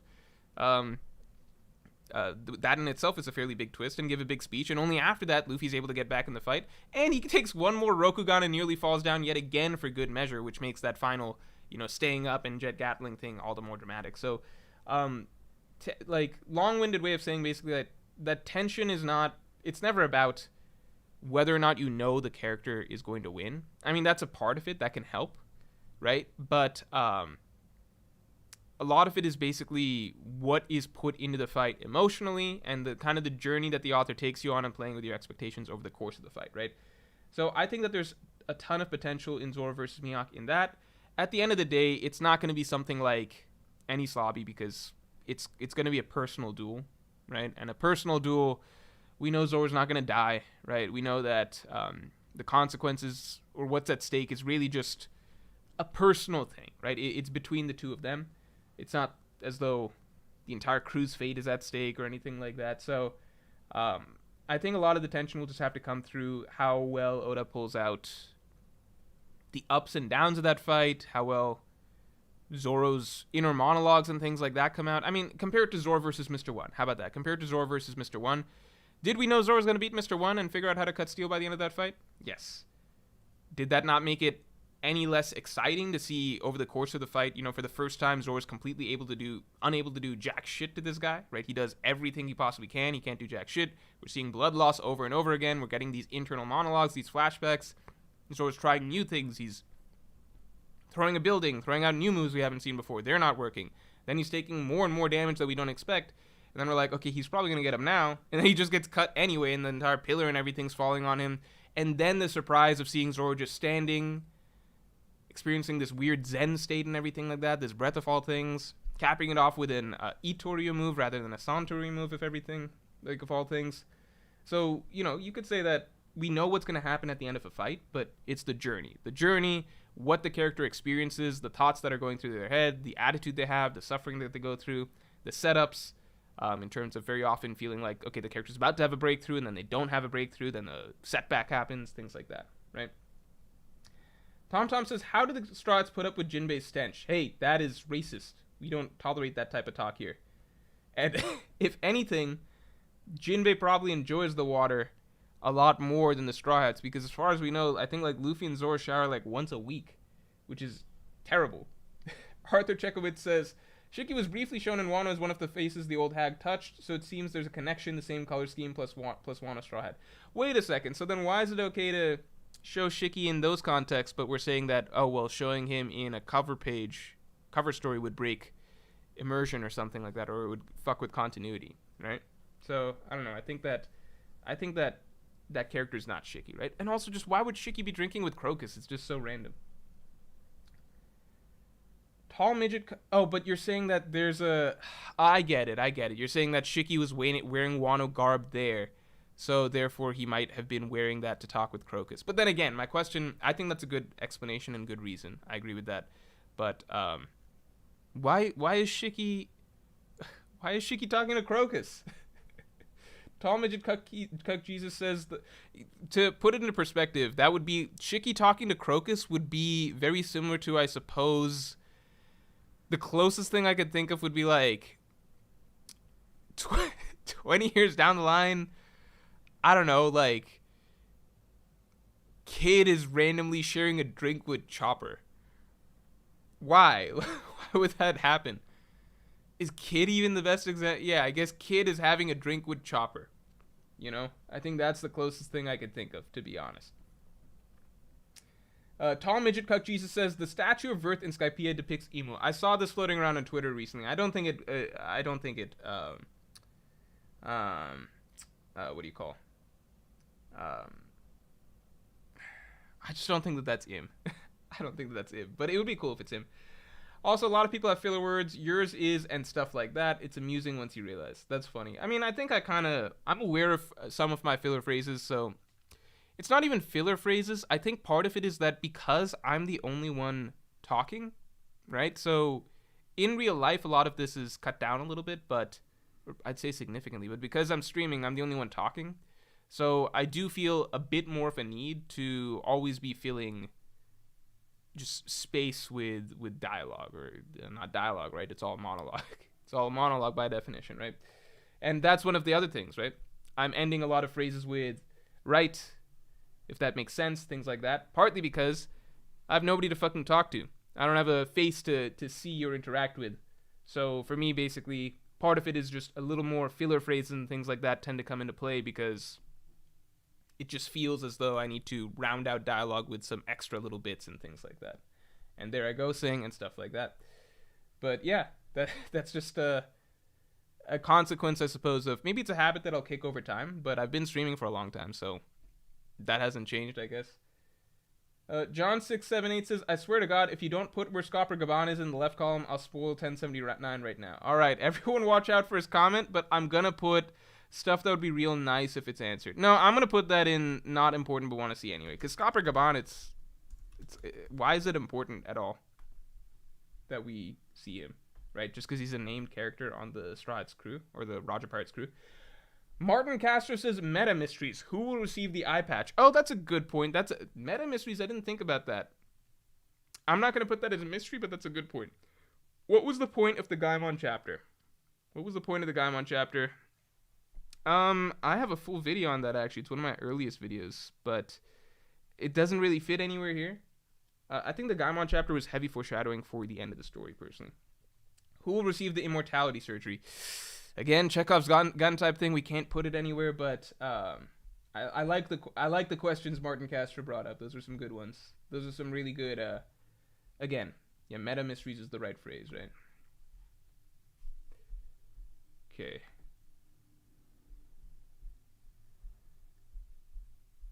How far behind am I? Hold on. Polmow, thank you for the 50. Let's get that Bollywood dance, Morj. Stop teasing and get to it. Polmow, I'm so sorry. I don't know who suggested to you that a 50 donation would get the... Let me make this very, very clear. There is no monetary donation, because I don't want anyone to feel like they're robbed of anything like that. I don't want to... I'm not doing a Bollywood dance for 50. I appreciate it very, very much. I'm sorry that you... Do you have another question? Is there something else that you would like to say? Because please go ahead and say whatever else that you would like to say if you've got another question to ask. I feel bad, but the Bollywood dance is not happening for 50. There's no monetary amount that would result in a Bollywood dance. Let's get the likes to 600, by the way, while we're at it. I appreciate it very, very much, Fulva, though. I'm not doing a Bollywood dance because you donate 50, though. Or even 100. Or even... 200 we're talking. I'm kidding. There's no number. Don't think about it like that. Ume Ula says, what about the Wheel of D? What about Luffy destroying Fishman Island? What about All Blue? Okay. Let's keep track. Okay. Yeah, I don't know. Umair Ula just came in with a shit ton of shit that honestly should have been on the docket earlier. I don't know why we're going so slow. Bit by bit. This is all ABC shit, right? We should have had Will of D on here already. Look how I'm gonna do this. I'm gonna make a sort of a separate segment to continue on this portion. If I was a younger streamer in my older days, I would have just been stumped and ended stream at this because I would have had no idea how to adjust and add in more things under this column. But genius streamer that I am today, it's effortless. Will of D, putting that in. Luffy destroying Fishman Island when? What else we got? What is All Blue? What else we got? Zunisha's punishment.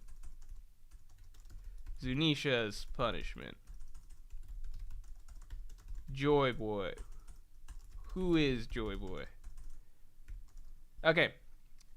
So we got a bunch of good stuff. Nice comment, Umer Ula, that it really helped fill this shit out.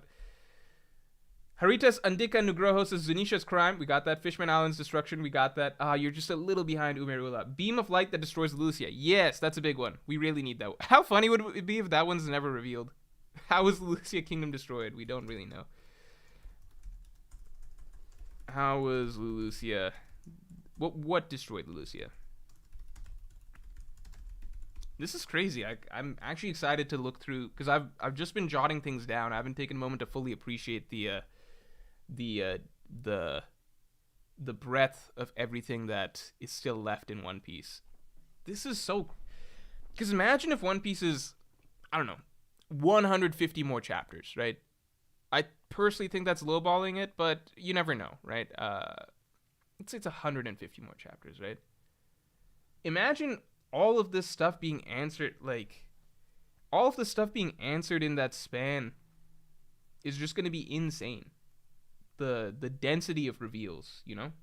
For so long, we would have to go entire arcs before learning one new bit of information, but the next 2, 3, 4 arcs, we're probably going to learn a crazy amount of stuff.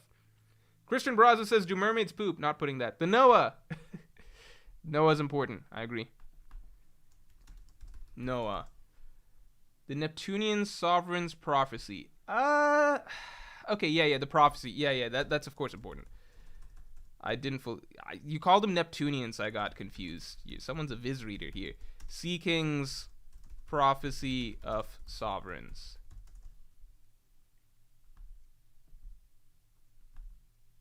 Sea King's Prophecy of Sovereigns. We can slot that in right here. What happened to Jin? Not important. Stuff that would be real nice. I'll put that in stuff that would be real nice. Jin? I'll put Jin here. Bellamy and the Strahd Grand Fleet's future role. Yeah, we do need to know what's the Grand Fleet incident, right?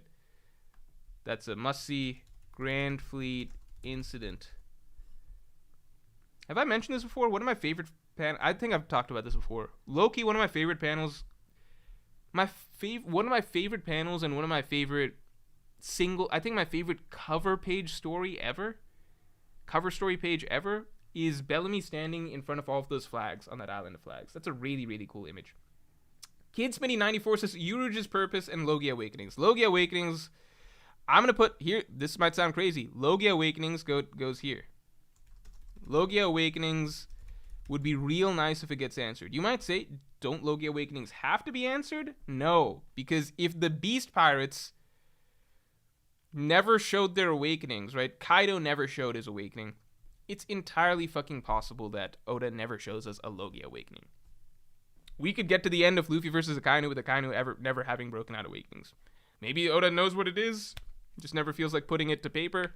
Maybe he just never bothered. Maybe Oda's like Vegapunk. He's like, Logia Awakenings are tricky, so I haven't figured that one out yet. Maybe Oda doesn't know what a Logia Awakening looks like. I don't know. But I think there's no reason to believe that we're guaranteed a Logia Awakening. Right? Afterglow says, hello, mysterious Morgius. I think that's a new one. I'd add Nami's parents in the last category. I would put them in the last category. Nami, I think her story works best with her literally just being a baby, right? She had no connection to her prior parents, right? But a baby when she was found by Bellemere. But let's see. Nami's parents. Also love Usopp, but disappointed in him recently. Hope Elbaf helps him. Yeah, after Wano, I rationalized it by being in my head. Elbaf is coming. Let's just wait for him in Elbaf. Let's just wait for him in Elbaf, right? There's no way that all of this has to be turned around for him in some way, and Elbaf is the next arc or 1 or 2 arcs down the line. Let's just wait for him in Elbaf, right? Tala Jahan my point wasn't about knowing the outcome. Mihawk's too friendly to Zoro, and there's no external tension surrounding the issue since it's so disconnected. I would agree with that. It's almost... Yeah, I would agree with that. It's interesting because Zoro said that comment... Zoro said that comment to the Mihawk Seraphim, saying, you're not like Mihawk because you still have some humanity left. And it's supposed to be sort of a badass line, hyping up how cold and heartless Mihawk is, and what a, just absolutely a heartless killer that he is, right? Just cold-blooded. But it felt very forced to me, because Mihawk's honestly one of the most forgiving dudes in the ocean. To be honest, let's be real. Mihawk let Zoro live all the way back in East Blue, after Zoro challenged him to a duel to the death, right? He let him live, and he let Luffy live after Luffy took a swing at him. He let both of them live, and Mihawk encouraged Zoro, hey, come find me later, right? That's a really fucking nice thing to do when you challenge someone to a duel to the death, right? And then the way bigger thing is Mihawk took care of you and trained you for 2 straight years. It's really weird for Zoro to... I get it's kind of a way to hype up how badass Mihawk is, but we know how badass Mihawk is without trying to have...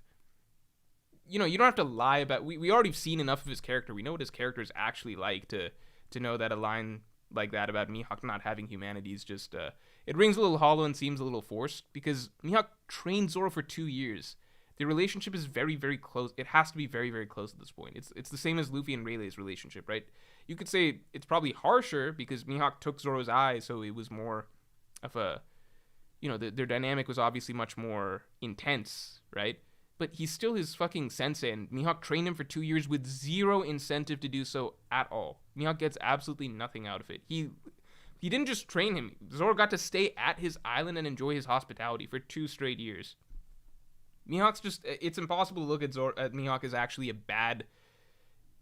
How do I say this? He could be a bad guy in the sense that he kills lots of random pirates and probably Marines and stuff like that, in a sense, but we know he's not going around killing civilians and things like that, and we know that he's got a clear soft spot in his heart for certain characters, and that extends to Zoro, obviously. So, you're right, there is no external tension surrounding the issue, because...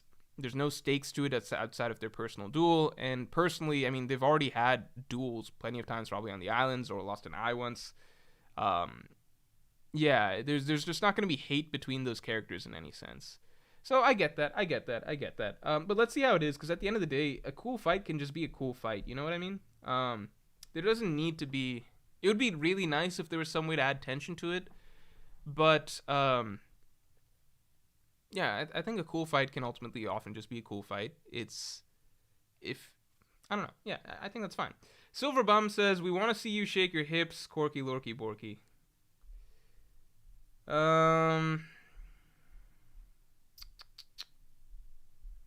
on.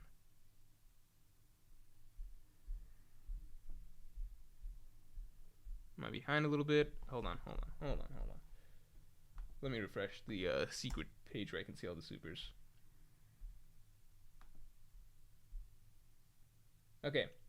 Reflexy says, you forgot a classic. Where is Laughtail? Okay, I agree. Dude, there's so much. Imagine how wild it's going to be when the Strides are actually sailing to Laughtail. Like, what the fuck? I will always maintain that Raftail is a cooler name than Laughtail. Raftail just sounds more... I don't know. The Raftail arc, the Laughtail arc... I don't know. I prefer Raftail. And I think out loud I never say Laughtail. Even if I know that that's the actual thing. Saido Karaku TM says, what if Morj is the final villain of One Piece? I don't know what that means. Apple Killer 2308. Weird name. Joined the stream late, but other bonuses that'd be fun to know is Panda Man. I don't think we'll even see it. It's definitely going in the bonus category. Panda Man. I'm not going to put the other one because the other one's not really a mystery. That's a meta mystery, right? Like that other guy said. Why are there always scars / markings on the left eye of characters? I think Oda just likes that. Tall Midget Cuck Jesus says, I like your filler phrases. Don't lose them, lol. All right. Also, one of my favorite mysteries is Zoro's eye. I still believe... We got that there. It's in bonus mysteries, though. I still believe it's used like a real pirate would. To see in the darkness, Blackbeard's darkness. Maybe not Blackbeard's darkness, but if you really want to go down that hypothetical train and you really believe there's something to the eye, I would offer you Shiryu instead, right? Shiryu invisibility, maybe something to do with that. Yeah, I think that's the closest I can think of, right? Shiryu invisibility, that makes sense, right? But I don't think that there's going to be anything there. All right, let's catch up a little bit quicker. Flame Emperor says NL's future role in the story. I don't think that's important, but would be nice, right? NL's future role in the story.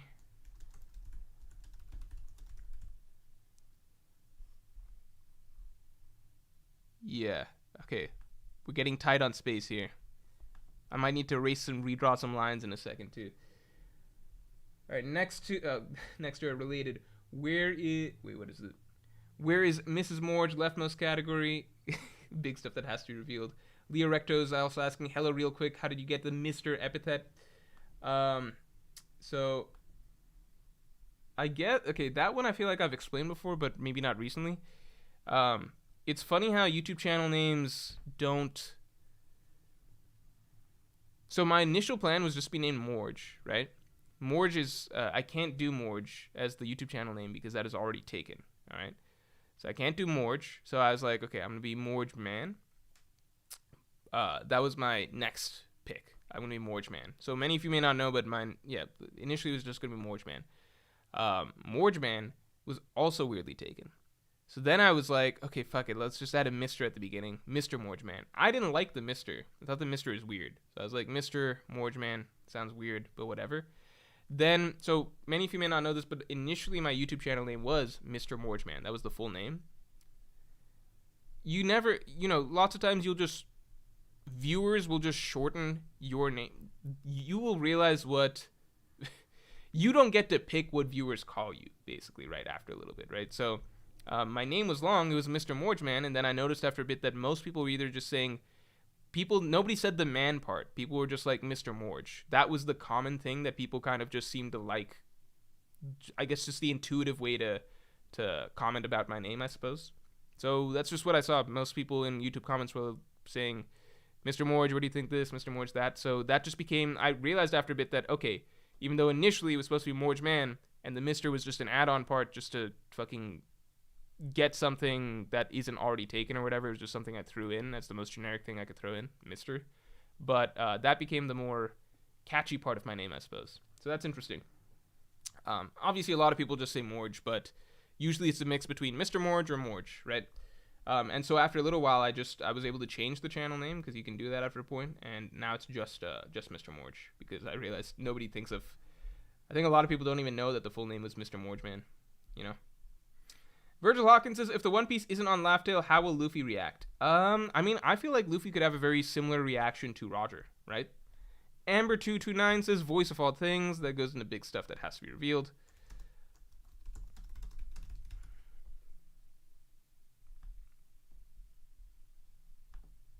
Right? The laughing thing. The laughing thing. Still one of the best chapters in all of One Piece, right? All right, I think we got a pretty packed setup here. Any last stuff that we want to include? Spade says, so will you change your name to Lorge? That's not on the docket. It's not on the agenda. Wait, Mythilish Seth says, lol, I know, right? Why does he use Paint? What else am I supposed to use? Isn't Microsoft Paint the best? Hold up a second. This is a real question. What's wrong with Paint? What's wrong with I love using Microsoft Paint. Partly because it's so jank. I know that maybe there is better stuff, but isn't this nice? It's so jank that you can kind of reform it to look like whatever you want,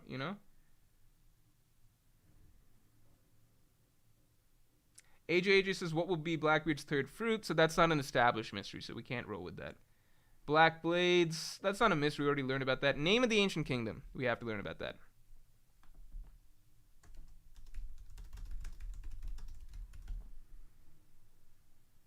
JP says zoom in, can't even read the chart. You can't read the chart? What? Okay, how do I zoom? Somebody should have mentioned this earlier. Although maybe I should have picked up on it more myself. Okay. It's 100%. How do I change that? Wait. Hello? I zoomed in too much. Oh wait, I could zoom out and get more space, although that's the opposite of what people want. Okay.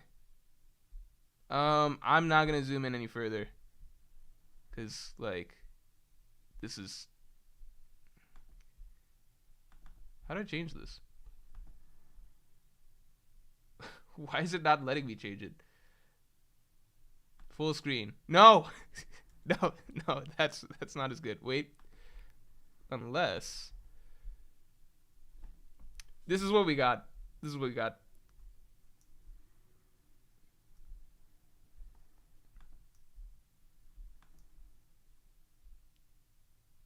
This is it. This is what we got. Okay.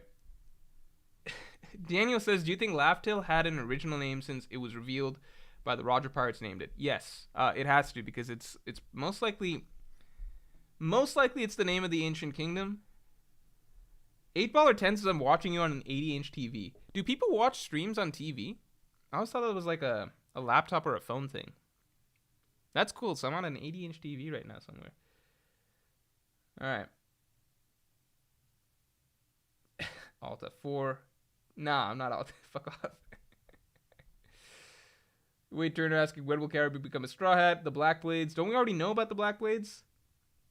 What did Fujitora see? I'll put what made Fujitora blind himself. I'll put that over here. What made Fujitora blind himself? I think it would be nice to see, but I doubt we'll ever learn. Oh, why the robot climbed the red line? Yeah, we have to know that. One Piece is a weird story, man. Why did the robot climb the red line? Isn't this insane? Look at all this shit. If you were just a random person who knew nothing about One Piece, and you were looking at this chart, wouldn't you be really confused? Sir CT says, how about a separate chart for Straw Hat Dreams or just pre-time skip mysteries? Don't we know? I might do that in the future. That's a good idea for the future. I think doing Straw Hat Dreams would be, like, theories on Straw Hat Dreams would be fun for a stream idea, but the pre-time skip mysteries, I don't really know what you mean. 10th Titanic Captain reveal, yeah, we do need to know that. 10th BB Captain. Jamel George says, Law will never perform the immortality surgery. It's a Chekhov smoking gun. There's already an immortal character in the story somewhere.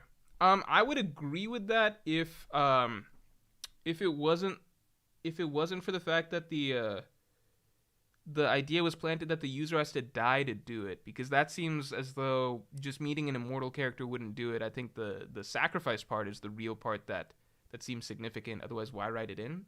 Unless that goes to some sort of a backstory, right? So maybe we learn from the Void Century, some character did a dramatic sacrifice to give maybe immortality surgery, and maybe it's important there. Gia Studio says OG name of Onigashima. Yes, I think OG name of Onigashima. Here's the thing. I do think that has to be revealed, but I almost feel like, because Marco's like, that's what they call it nowadays. That just feels like something that could be forgotten. I'm going to throw that here. OG name of Onigashima. I don't know if it's important enough to the story. Noda's played it up quite enough that it's something that has to come into play, because it could just be something that, just one of the Wano storylines where it's like, whoops, forgot. Here's an SBS. Axador says Shanks and Blackbeard's fight after Goldie Roger's death. I'm gonna put that in not stuff that'd be real nice, right? Shanks versus BB when they were young. I almost want to put that in not important, but want to see anyway. But I'll put it here. Because it feels important to their storylines. But I really don't think it's something that has to be revealed, right? GTV Sketch says Lodestar Island should be straightforward to get to, but no one but Roger's crew was able to get there and were the first in 800 years. Were they the only ones to get there? Right? Because I think the bigger thing is that it became sort of a myth that Lodestar, the last island of the Grand Line, is where Laughtail is. I think that sort of became a myth where it's more as though the people that know, if you know, you know, that Lodestar is just where you find out about the 4 poneglyphs and everything like that. Because one thing to consider is that Inuarashi explained to Nami and them in Zou that the way it actually works is, so you get the Lodestar, that's where you learn about the 4 red poneglyphs thing, and then from there you're kind of trying to find the 4 poneglyphs and move things along to finding Laughtail.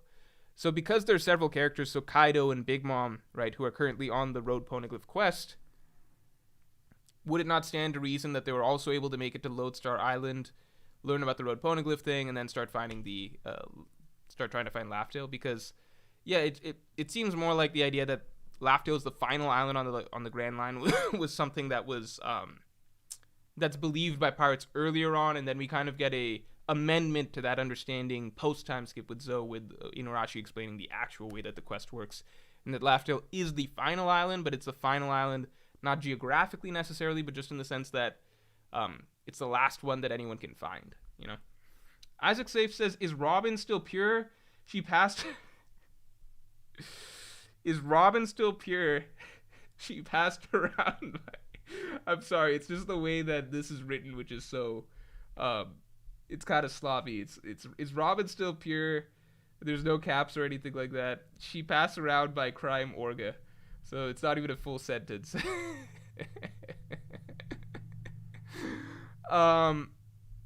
I think whatever Robin did, she did on her terms. I like to believe that. I'm sure that she had to use whatever means necessary to survive in a harsh world at points. Without thinking too much about it, I'm sure that she was, I don't know, smart with it, I assume. So, you know, if she needed to sleep with someone to get something, I'm sure she did it. I don't think that Robin was... I don't think we have to add sexual abuse or something like that to the list of terrible things that have happened to Robin. But, you know, it's also a kid's story at the end of the day, or a teen story, I don't know. Jameson Hilgendorf says, devil fruit in the fridge in Hachi's cover story. I'm going to put that in not important. I want to see anyway. I didn't even know about that. Hachi devil fruit? Question mark? I really didn't know about that. True age of the Gorosei and their origin. I'm going to put that in stuff that would be real nice if we got answered.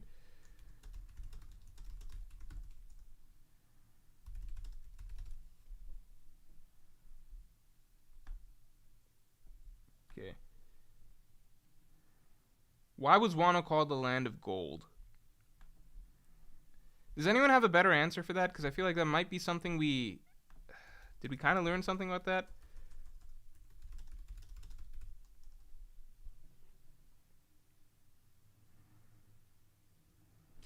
Henchme976 was Viola was definitely raped by Dofi, though. Yeah, that was kind of confirmed by Oda. So at the same time, I think if that happened to Viola, it's just not fun to think about, right? Robin's Robin, right? Let's leave her alone. She's fine, as far as we continentally know. Continent pullers. I'm gonna put continent pullers here. Continent pullers. Roger's giant Yoshi egg. We already got that one. Jaded Bruh says, why is Kid in the story? Great question.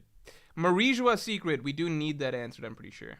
Okay, now we're getting real packed. Marijua secret. I saw someone say Adam and Eve tree. I'm going to see where I can fit that in. I feel like Adam and Eve tree go here.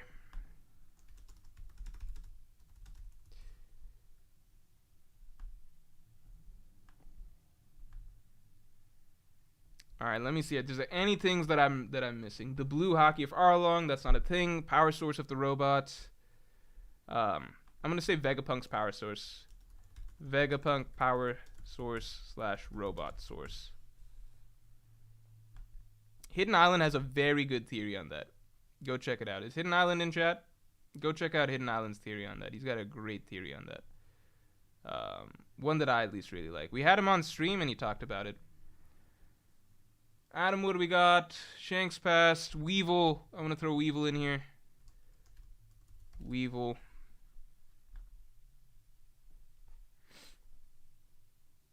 Lunarians, we've got... Why Zoro needs to speak to Vegapunk. That's not a thing. I think that was just a misunderstanding translation-wise. It was just that he had, you know... he was, as far as I understand, it was more like a threat. Like... We've got some demands, right? Because it looked like they were trying to capture the Straw Hats right there, right? The thing that pulled Beige up to the sky. I'll put that in here. I'm going to say Beige UFO. 10th crewmate we got. Wano Zoro Grim Reaper. We're never getting shit on that. Florian Triangle creatures we got. Hawkbox says my super was Miss Bro. Wait, I'm so sorry. Hold on. I'm so sorry. Hold on. I'm sorry, man. Sorry you had to comment again. If your super is missed, you don't have to super, like, instead of supering again, just spam in the comments that your super was missed in don't spam, but just mention in the comments that a super was missed, and a mod will probably catch you after a bit. Sorry about that. So Hawkbox said, Zebek reveal, Caribou's Master / motive. Caribou's Master is something we definitely need, so that's a great point. Caribou's Master. Zebek reveal. I'm putting that under Rocks Valley. Sword! Forgot about Sword. Let's put in Sword. Sword is a big one. I'm surprised we went this long without Sword coming up.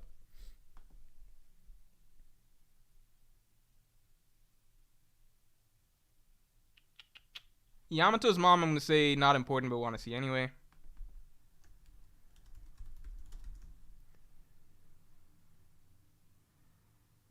Vivi, Akainu's backstory is something I'm not going to put in because I think there's just nothing that's hinted at it for sure. Like there's nothing to suggest that we would ever get something on this, you know? Oh yeah, what happened with Cobra? What happened with Cobra and all that shit, right? I'm going to put that under the whole Cobra / Vivi situation, right?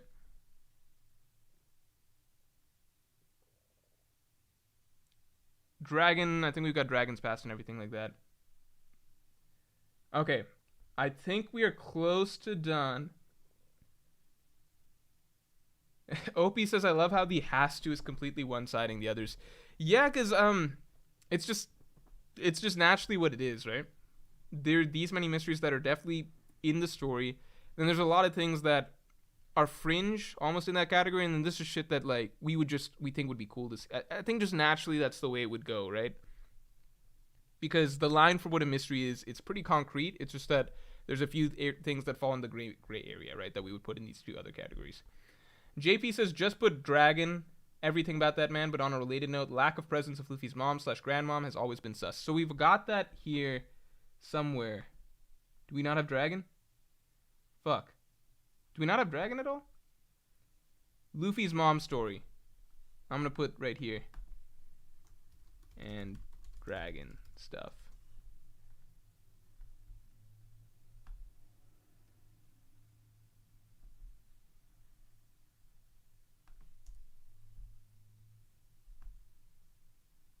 Yeah, we'll just pretend it was all one text box.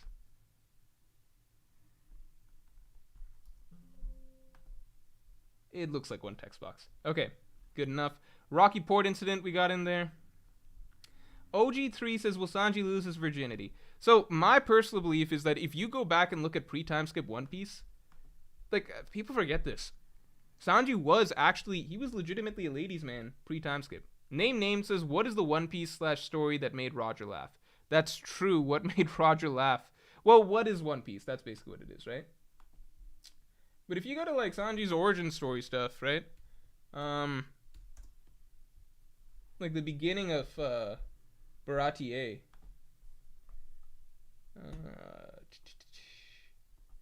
When we first meet this dude, where is he? I think it's chapter 40, early chapters, right? 40. Don't want to waste too much time looking for this. But I just want to remind people. Yeah, if you go to the first chapter that Sanji's in the story, right? It's just because, you know, we're on a bit of a Sanji run. He got a good chapter recently and everything like that, right? Let's just remember the character as he used to be rather than the joke that he's been turned into today. Sanji was a lot cooler, a lot more suave, less of an idiot, right? And in general, you know, he did actually, you know, he's clearly a little love struck by women, right? But he's portrayed as somewhat charming, you know? Like, he's making her laugh and stuff like that. She's on his side, yada yada. I think in general, like, if you go back and rewatch that scene, Sanji's not he's not an idiot, you know? I think even, how to say this? If I recall, right? Let me see if I can find it. Give me a second. So he's serving the Straw Hat crew. I might be misremembering this, but he's serving the Straw Hat crew. Fuck, where is this?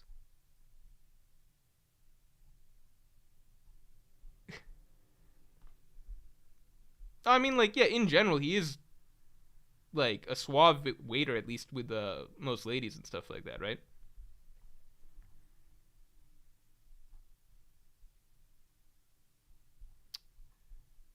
There was some interaction with him and Nami early on. I'm trying to find it. Is this a real thing? Oh, yeah, this. Like, this is not... how do I say this? So, this is not... he's clearly simping and everything like that, but Nami is clearly... This isn't really an act. I'm not saying that Nami's falling for him or anything like that, but he does come across well here, She does seem to legitimately enjoy, but then here she immediately realizes and starts manipulating and stuff like that, right? Obviously, but I think in this moment she is genuinely charmed somewhat, or finds him to be like a somewhat charming waiter, right? She just immediately realizes that she can control him, so she does that, right? But my point is basically, if you look at Sanji and women all throughout the initial part of One Piece, right? Baratier, he's a simp, obviously. But he's not treated he's not a joke. You know what I'm saying? He's not a joke. He's a cross between clearly having a very soft spot for women, but also it seems like women appreciate that. That's how it's written earlier on. Then he becomes who he is today. DSP's unfortunate camera says Sniper Island. If this was the start of the stream, I would have put it on here right away. But at the moment, we're so packed with shit that I actually am not. I'm not gonna put it even as a joke. John678 says the Among Us fruit. JP, welcome to the Supernova. Thanks for joining. Okay.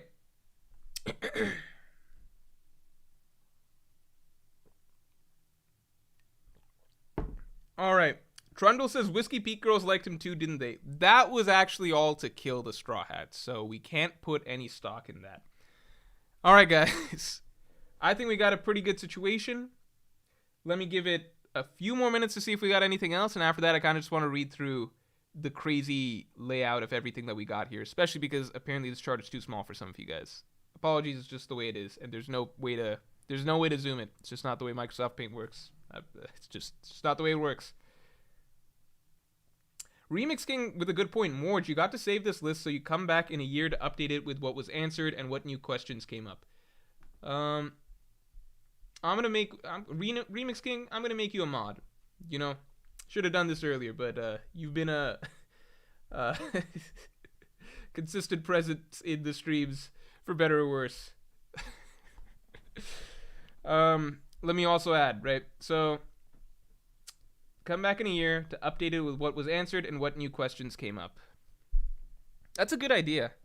That is a good idea. So then we can do it again and see what's been answered, what anything's new. I mean, that's literally what you said, but I'm thinking out loud. That is a good idea. Yeah. This was a fun stream because it reminded me of everything. Blackbeard Sisters. Shit. I'm just going to put this here. Plus Sisters. So all of Blackbeard stuff, plus his sisters.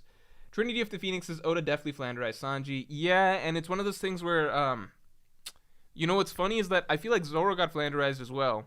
But the tricky thing is that Oda gets to choose which direction he flanderizes the two characters, right? So with Zoro, it's, let me just play up all of his badass stuff and his cool moments, and he just is this, just awesome... Yeah, just this awesome badass sword god, basically, right? That's Zoro. That's post-time skip Zoro. And then with Sanji, it's like, the part that's most fun to flander, like, the part that should really be played up about him, it's the woman gag. That's the funniest thing, right? Let's just take it up to 11. Now he literally needs blood transfusions anytime. I mean, that's the way it was. He slowly worked his way off of that. It's still just so bad. Both characters can ultimately be flanderized in certain directions. I would argue that happened with several of the Straw Hats. I think Frankie is probably the biggest victim of it, but he was just never that popular in the first place, so it doesn't come up as much. But Frankie, in my opinion, was the biggest if you look at Frankie's personality initially in Enies Lobby, it's such a far cry from what it is now. He was, I think, a much more unique character. He just had so much more to him than he does now. Now he's a lot of it's just, I'm a robot, crazy robot, super. He says super all the time. Talks about the ship a lot. Just makes robots, references the fact that he's a robot a lot. Yeah, but the direction a character gets flanderized also matters a lot as well, right? So I think a lot of Zoro fans even enjoy the fact that Zoro is even more badass now than he was pre-time skip, right? So while a lot of people want more character stuff from him, a lot of people are just satisfied or even happier that, oh, Zoro's even cooler now post-time skip than pre-time skip, right? With Sanji, it's like a lot of the more fun, cool, nuanced aspects of him were really cut down to play up the side of him, to play up the gag that I think even Sanji fans from the beginning did. I think even Sanji fans from the beginning didn't love that part of his gag, right? I mean, love that part of his character. It was just accepted that that's, a part of the character, right? That's the fundamental weakness or joke about the character, right? I think the equivalent would be if you took Zoro's lack of direction and you cut out everything else about him as a person, right? You just cut out almost all of the cool stuff, all the badass stuff. No more vice captain moments, no more badass moments. You just cut out all of that stuff, and then he just becomes a walking compassless idiot, basically, and everything about him is, the entire thing is now suddenly his gag, and that's taken over his character. And then in some moments, he gets his cool moments and stuff like that, but they're really, really few and far between. That would be probably how Sanji fans feel nowadays, I think, right? Same thing, if you took Nami, who is a very, if hypothetically, right? So let's say you took Nami, who, she has this gag, pre-time skip, that she's very greedy, money obsessed, right, and a little manipulative, right? But there's so much more to her character. So post-time skip, imagine if everything else about her was mostly turned down to 1 on the sliders, and we see that very infrequently. And then most of the time that anything is being written around her, it's playing up how greedy she is or how manipulative she is, and that's basically a joke, but that's basically what is focused on with her character 95% of the time. Again, that's probably how Sanji fans feel. So, yeah. Tal Jahan says, Zoro and Sanji fans complain as if those aren't the only two Straws getting remotely any care post time skip. Imagine being an Usopp fan. # mod me too. I'm sorry, Tal Jahan, I got you. Yeah, especially as the stream has expanded over time. I think now's a good time to add a couple more mods. So, Usopp fans, yeah. I mean, it's just that Usopp, we've got Elbaf around the corner, so we've got the hope, right? We can tell ourselves that something's coming, Okay, we got Panda Man actually in here already. We've got Emu and Vivi, that situation, Cobra Vivi situation. Loki is not a mystery because it's just something that, I think it's just a character we're set to meet. Trinity with Phoenix says Oda writing lol piece now. Randy Rocha says Loki because people are mentioning it and I don't really know what it was. Loki's just a giant. He's the giant prince of Elbaf. Okay. Not important, but stuff that'd be real nice if we got answered. I'd say are Kaido and Big Mom's fate. I'll say that. Kaido / Big Mom. Okay. Oh, where's the last road poneglyph? Duh. Last road poneglyph. Fucking duh that we need that. We need that to get to the end of the story. Yeah, really low on space here, guys. This is just about the last we can do. Okay, Im having Vivi's poster, I think that is a separate enough thing that we can put it down. Im picking posters, I'll say that. There enough space right here. Okay. OG3 says Power Scale Konus' dad. Easy versus his Makino's child's dad. I think it was heavily implied from an SBS that it is Shanks. You guys hear that? That's kind of crazy. The missing race. Yeah, missing race I'll put. I think that's important enough that it goes here. Missing race. I'll put missing race here because it's possible Oda forgets. I don't think it's necessary to the story right now. Aokiji storyline. I think that is necessary to figure out. Aokiji motivation.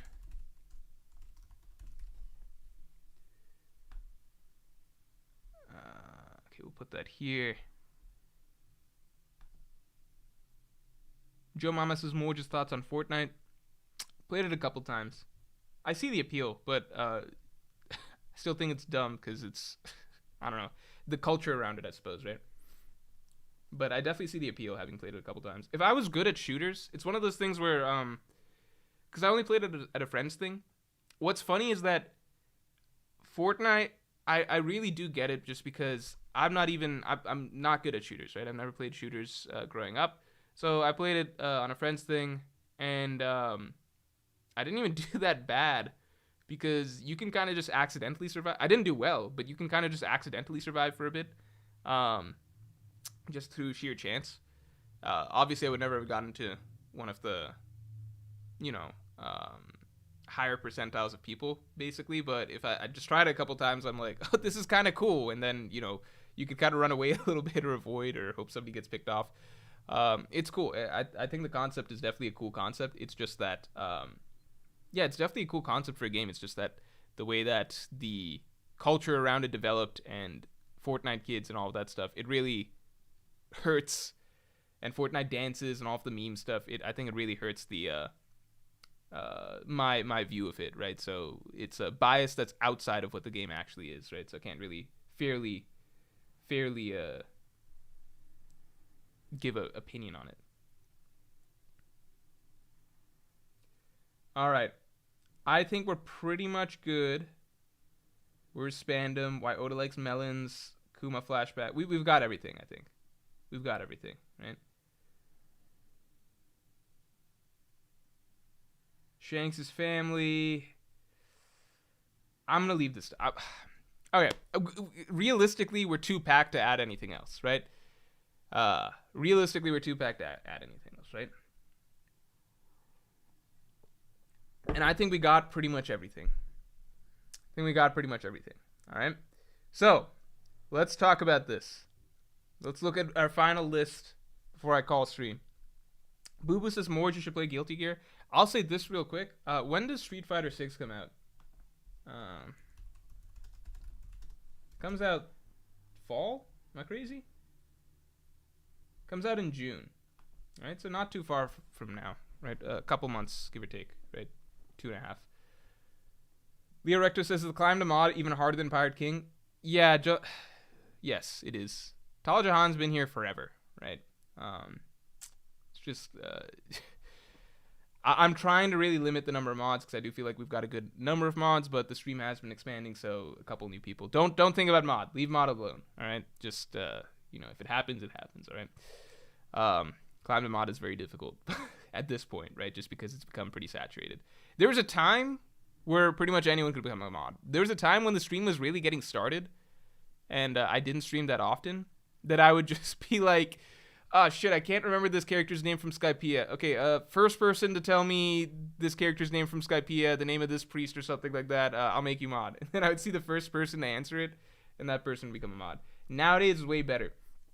Anyway, so people are saying Tekken is better than Street Fighter, Guilty Gear better than Street Fighter. I'm not so concerned with what game is better, right? The reality is that, and Tekken I know is a very complex game, much more complex game. I'm sure it has more depth and everything like that.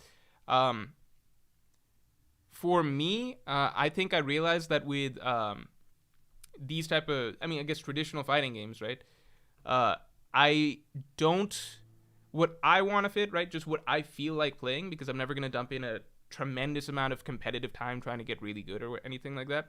I've realized that in the past, just from playing any traditional fighters, what I enjoy most about them is the footsies, the pure footsies aspect of it.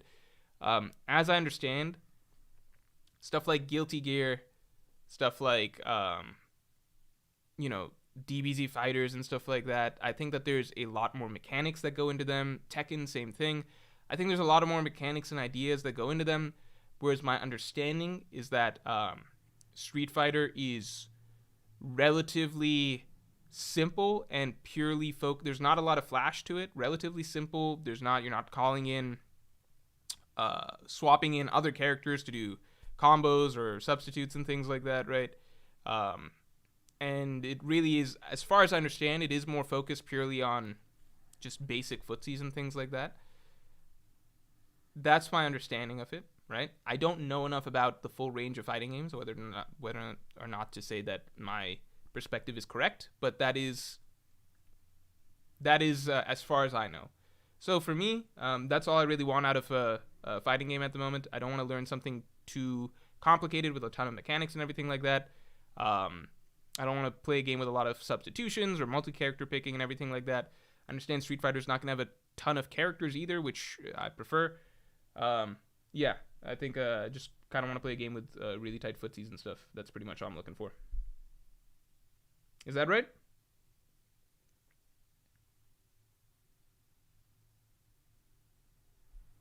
More versed fighting game players can expand on that or tell me if that's correct.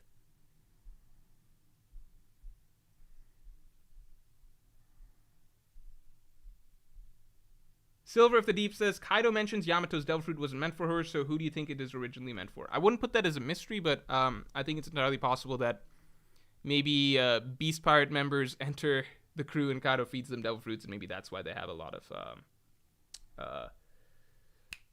Zoan type devil fruits, possibly. I don't know why he wouldn't want her to have that devil fruit. Maybe because of what it represents. I don't know.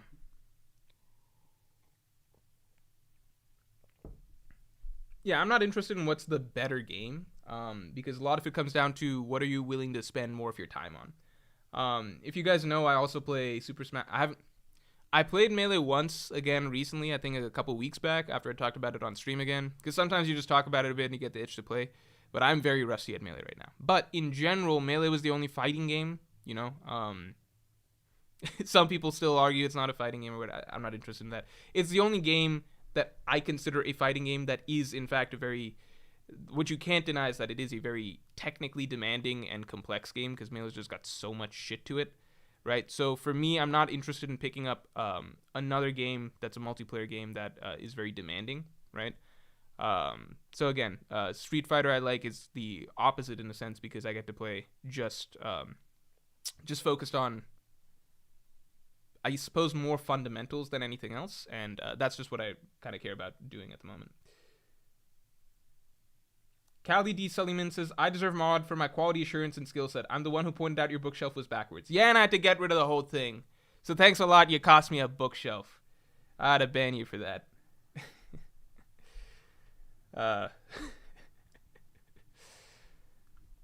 Don't worry. You know, keep putting in the time, keep giving good tips like that. Maybe you'll be a mod at some point. Joe Mama says he mains Fox and Falco. I just play Fox.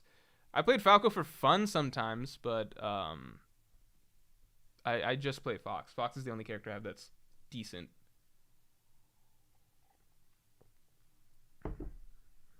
Okay, let's look at this stuff. So, we're about to wrap shit.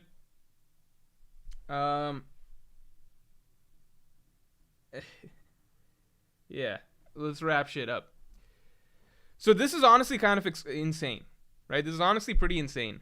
I'm glad that this was a collaborative thing, because if I had tried to do something just listing out all of the major mysteries left in One Piece, I think I would have missed several of these.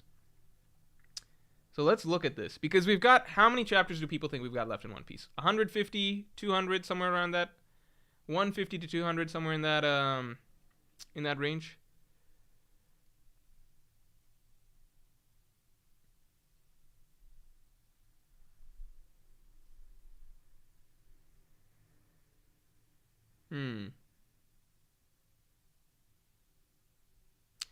Street Fighter does also require a lot of esoteric technical skill at the highest levels. I I I don't mind if it requires technical skill with the combos and everything like that. I'm saying in terms of the what the game asks you to learn in terms of its mechanics, I imagine that it's got to be, I would say, if it asks me to learn less mechanics, but those mechanics are difficult, right? I'm okay with that versus asking me to learn more mechanics, right? I don't want to have to learn character swaps and stuff like that. It just adds more, there's more time spent, I assume, into picking the right characters, picking the right team. Tekken, I know, does all sorts of stuff with additional, it's not pure 2D, right? So, yeah, just air dashing and stuff. I know some games have. I believe Guilty Gear. Right? I haven't looked too much into Guilty Gear, but yeah, I'm fine if it asks me to learn difficult things. I'm talking more, basically, way I'm saying is it's fine if it has difficult mechanics. I just don't want too many mechanics. That's basically it. JP says, do you think we'll ever get a more concrete origin for Devil Fruits? I would prefer not, honestly, but I think we might. I prefer not, but I think we might. Joe Mama says Morj would get destroyed by Bloodborne PvP in Bloodborne PvP. I've never turned on the Dark Souls or Dark Souls 3 online stuff at all. I think I told people this, but it's two reasons, right? The main reason is my sense of immersion while playing a game.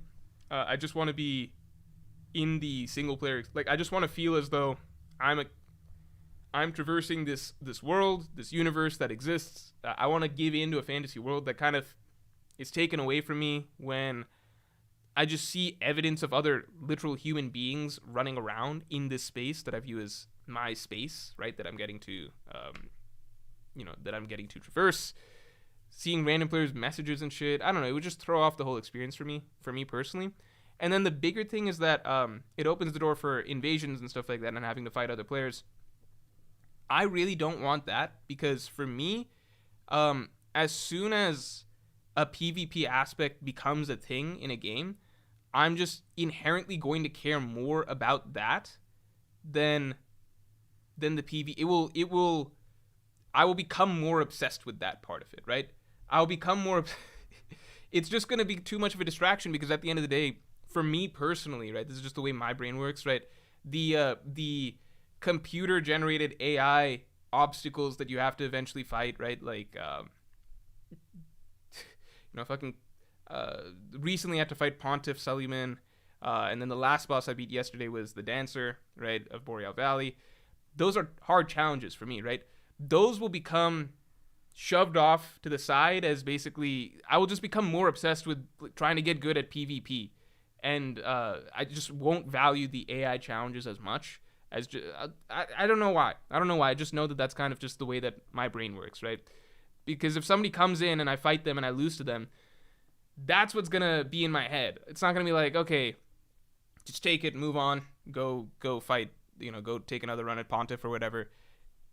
I'm gonna be like, I'm not gonna be satisfied till I have gone and fought other players and felt like I'm good because I'm beating other players, right? So I personally, it's just easier for me mentally to enjoy the games if I'm just turning off any online focus, because that would getting invaded and being killed by someone and then not getting a chance to go back or whatever, and then just pretending having to play continue playing the single player experience, going back to fight a boss and stuff, pretending that I didn't just get fucking destroyed by some random other real life person, that would tilt me harder than anything else, right?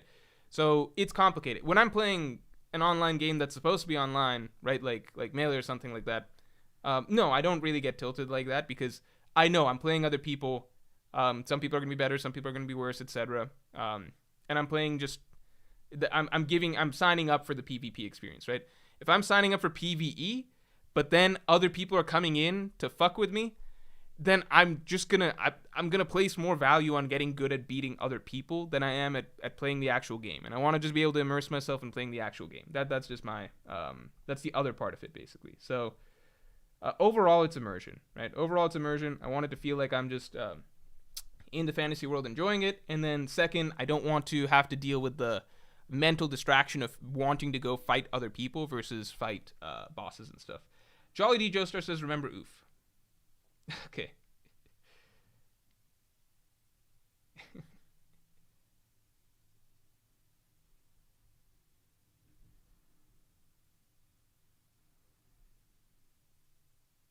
Not Stas Silantiv says, not trust the AI versus PvP experience is way different from each other. You may as well be playing a different game.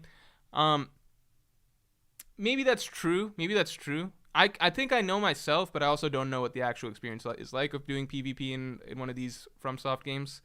I just have a hard...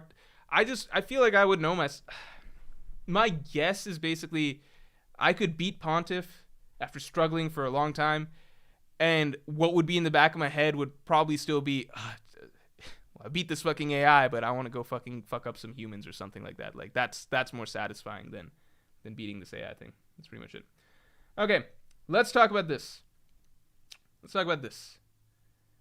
OP says a fair point. Those games do blend the whole campaign / multiplayer way more than other games. I am surprised that so many people really, really like that aspect of Dark Souls and Dark Souls 3 because for me, it's so foreign to imagine actually enjoying something like that, the blending of it, especially because I feel like that's not to knock other people for enjoying it. It's just surprising to me that so many people enjoy it because my feel when I was playing Dark Souls, especially, I don't have this feeling as much as Dark Souls 3, but Dark Souls 1 felt very much, a huge part of the appeal and the atmosphere felt so much as though this was a very lonely, empty world with just a sort of sense of being lost, nothing to hold your hand, no other trace of contact practically.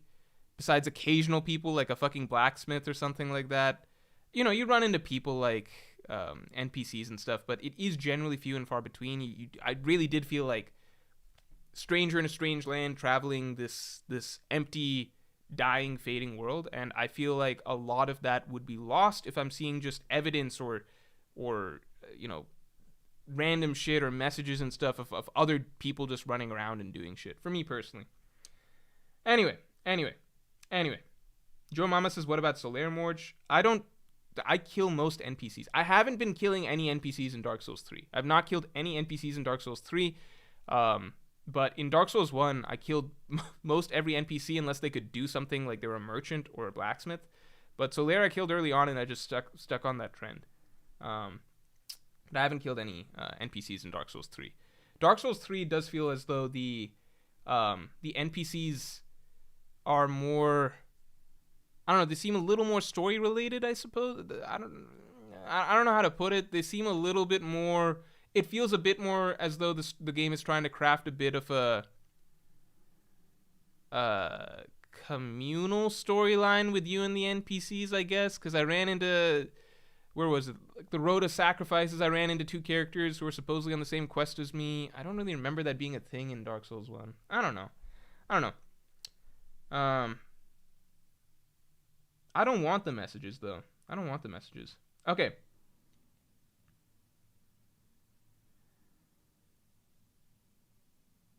Joe Mama says, Morj killed the first merchant for the Uchigatana. Yeah, towards the very beginning of the game, I did kill that merchant. He was in the Undead Burg. I did kill that merchant. I killed Solaire. Early on, I was killing stuff more. It took a bit for me to realize that I shouldn't kill. Like, I came across Andre, and in my mind, it was just so obvious. You shouldn't kill Andre, right? You hear the blacksmithing sounds and stuff like that. You go there. It's just so clear you shouldn't kill Andre. But early on, I was definitely in the more killing mode. And then there were times I would just accidentally kill shit. Like, New Londo Ruins, I remember there was a NPC at the top of the roof, and I was just so on edge from having from having run from these ghosts and stuff. I just ran at it and attacked it. And then I killed him. And then whatever. It doesn't matter. I don't use summons for bosses anyway, so it really doesn't matter. No, I did not. I've never hurt the Onion Man. Only reason being I didn't attack the Onion Man in either game was because I knew he was a character that exists, because he's a bit of a meme. Like, I've seen him in just Dark Souls stuff, right? When I'm playing a game, I enjoy seeing just stuff about the game or whatever. So I knew that the Onion guy is like a gag character or whatever. Like, people call him the Onion character or whatever.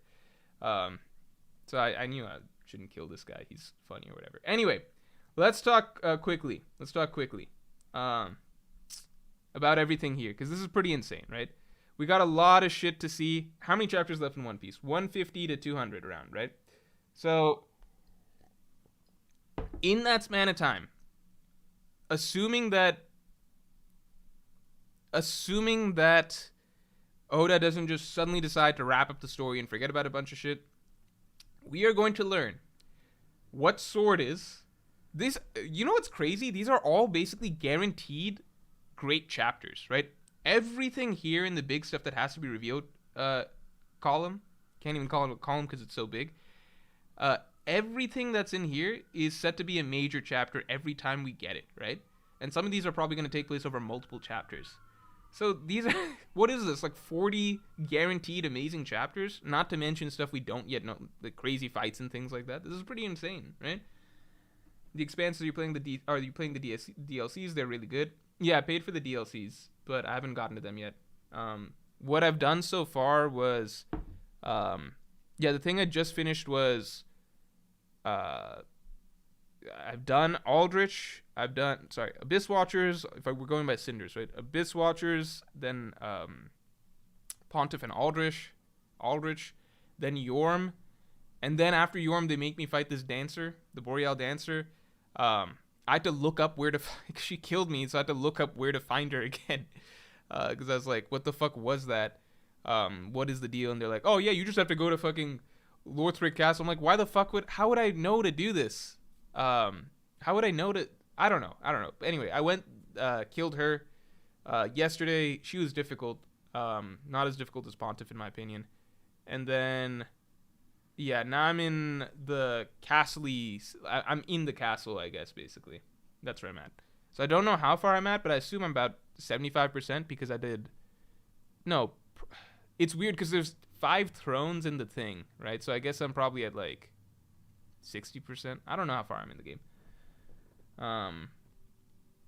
But one of them, I don't really get it because only 3 of them were talked about in the intro, right? In the intro, they just talk about Abyss Watchers, Aldrich, and Yorm. But I swear in the Firelink Shrine, there's 5 thrones. I'm a little confused, but we'll see. Okay. Sword, Void Sentry. So this is going to be a whole-ass flashback, right? We can assume multiple chapters. The Secret of Marijua, which could be tied to something else, like the Giant Straw Hat, maybe not. The Dragon flashback. Hopefully we get Luffy's mom and everything like that in there. Karabo's Master. One of the longest-running mysteries. I feel like that is Blackbeard. We'll see. Last Road Poneglyph. That was like a duh moment where I realized that I hadn't even put this down, but it's so obvious. Where is that? What is Pluton? I don't know why this is here, because we pretty much know what Pluton is. I think this was supposed to be what is Uranus. Let's say this is what is Uranus. What is Uranus?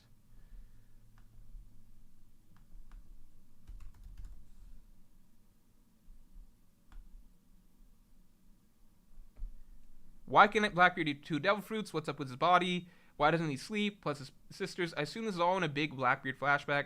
Why was Im picking those posters? What is Luffy's dream? Which is a crazy question to be having this late in the story, but it is interesting that, you know, Luffy is a character. We still don't know the full depths of him and what he wants. What is the Will of D? What the One Piece is? First question of the story. Still going today. Why will Luffy destroy Fishman Island? Or when will he do it?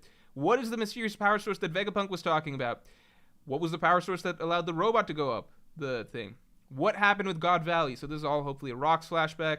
What is the All Blue? Probably towards the end of the story we learn. What was Zunisha's punishment? Maybe this is Void Sentry shit. What is the voice of all things? What was Shanks talking about with the Gorosei? What's going on with Cobra? How did he die? Why is Vivi where she's at right now? Who is Joy Boy? More Void Sentry flashback stuff. What was the name of the ancient kingdom? What was going on with Tequila Wolf, which is the most random side thing going on? Just in the corner of the world. There's just a giant-ass bridge being built for no reason. What's the deal with Noah? What's Aokiji's motivations? That's a nice character mystery we've got going on. Who is Im? Classic question. What's the deal with the Sea Kings and their sovereigns that they're talking about? Why did the robot climb the red line? What's going on with Weevil? Why does he exist? How are the Lunarians killed? That's a very relevant question to today because it seems like they're fucking invincible unless the world was flooded with advanced Conquerors hockey users back in the day, and even those aren't confirmed to be able to beat them just yet. We're still waiting on confirmation for that. What destroyed the Lucia Kingdom? Yeah, so what's Im's ability? What's the incident that the Grand Fleet are leading to? Because we talked about the Egghead Island incident. What about tomorrow's incident? Right? And who is the 10th Blackbeard Titanic captain? That is a lot of shit. Other stuff that would be nice if we got answered is who is drinking with Crocus? Some people have suggested Shiki. I don't personally buy that yet, but maybe it's possible. People have talked about why Shiki might be wearing that garb because he has a connection to Wano. What was the original name of Onigashima, as Marco hinted at? What's the egg on Roger's ship? Please let that be answered. If any of these can be answered, I would really want the egg one to be answered because that one just drives me crazy for some reason. I don't know why. What happened with Shanks versus Blackbeard when they were young, where Blackbeard scarred him? What's Crocodile's secret that Ivankov is hiding? I mean, best bets are that he was originally a girl. What's the true age of the Gorosei and their origin? What's the deal with the moon? That's the big one. Either Oda goes there and opens up a whole can of worms, or he just leaves that in the dark. He doesn't have to address it, but there's so much potential there. What's the Rocky Port incident? I still believe that that's just an interesting incident that we will never really learn much more about, but I think it'd be cool if we did. What happened with Jin? What are Logia Awakenings? What are the Continent Pullers? So Oars' crew. I mean, Oars' lineage. What are the Adam and Eve trees? Kaido and Big Mom's fate. Kaido and Big Mom's fate. What is the missing race from Big Mom's crew? And then lastly, random shit that would be nice to see, even if it's not really, I wouldn't even call it a played up mystery in the story. What made Fujitora blind himself? What's the deal with the Big Mom pirates? Where they at? Is anything going to happen with them? Hachi had a devil fruit, apparently. I don't even know about this. The treasure of Captain John, which I do think is going to connect in some way that'll be funny. What was the UFO that picked up Beige? Probably doesn't matter. Just some quirk of the One Piece world would be cool. The shadows on Thriller Bark, again, in my opinion, just a mystery that is meant to play into the horror gag trope, or gag mystery that's meant to play into the horror trope cliche at the end of a horror movie. What happened to Yamato's mom? What is the Emerald City? Some say it's the Tantata's place. I don't believe that, but maybe it is. What is the afterlife or souls? And are souls ever going to be addressed in One Piece? We know it exists with Big Mom. We know it exists with Brook. Maybe Yoda delves into it, but it's a very dicey area to get into if you ever do get into that. Scopper Gaban, will we ever see him? I don't know. Don't really care too much. Enel's future role. I think he'd be great to come back, especially because he said he would come back as he left. Literally, those were his last words in the story. I think his last words in the story were that I'll come back. And Nami's parents, I don't know. She's a baby. Probably not that important unless she's like a D or something. Bonus. Stuff that I really don't think is a thing, but some people might. Zoro's Eye and Panda Man. Can't believe Zoro's Eye is still in there. Professor Clover asked, what build have you been using for Dark Souls 1 and 3? Basically, exact same build. I'll get to that in a second. Let me discuss this real quick. Just because, we listed off basically the entire point of the stream. This is pretty insane. I think we might be missing a couple things here or there, but at a certain point, the list was getting so long. It's pretty insane that we might have just covered 95% of the mysteries left in One Piece. Everything from could be addressed to should definitely be addressed. And so much of it is just stuff that there's still, I really think, not really good theories or explanations for.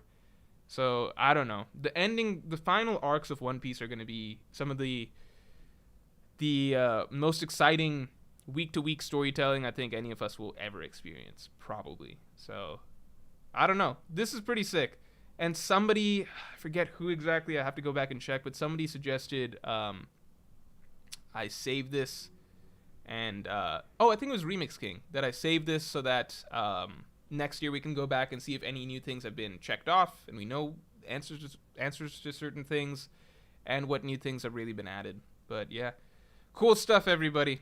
I hope you guys enjoyed. I want to do more interactive streams like this in the future, because, again, this is stuff that I think I really I would not have been able to list out everything off the top of my head, just like this, for sure. So a lot of people reminding me of stuff I'd completely forgotten about.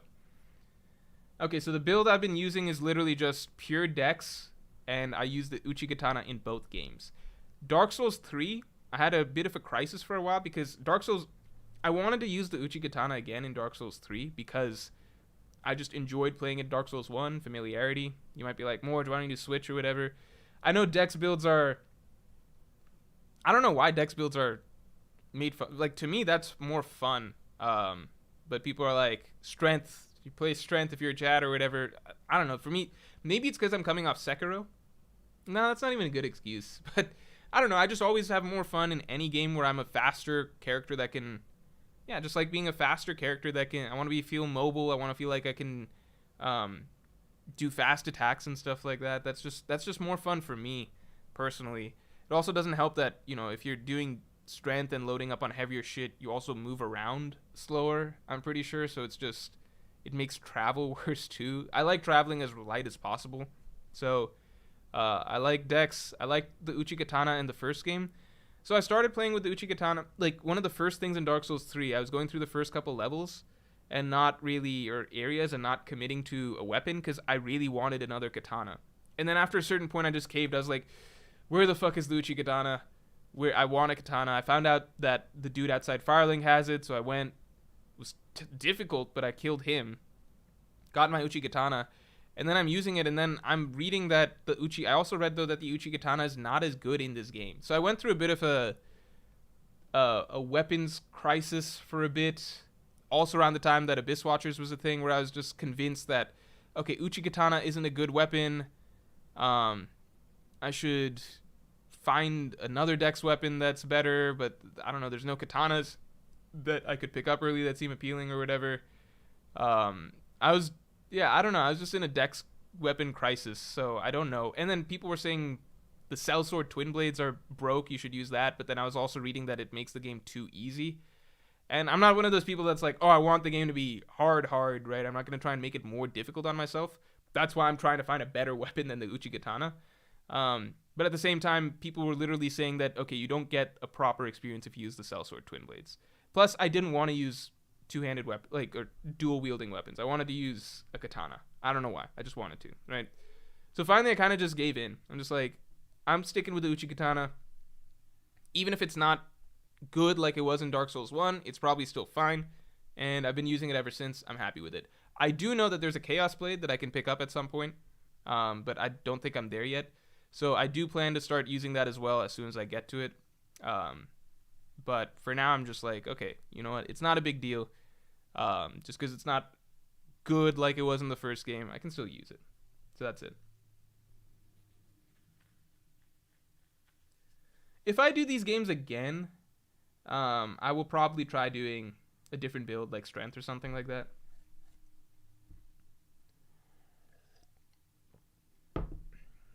Yeah, no, what do you call?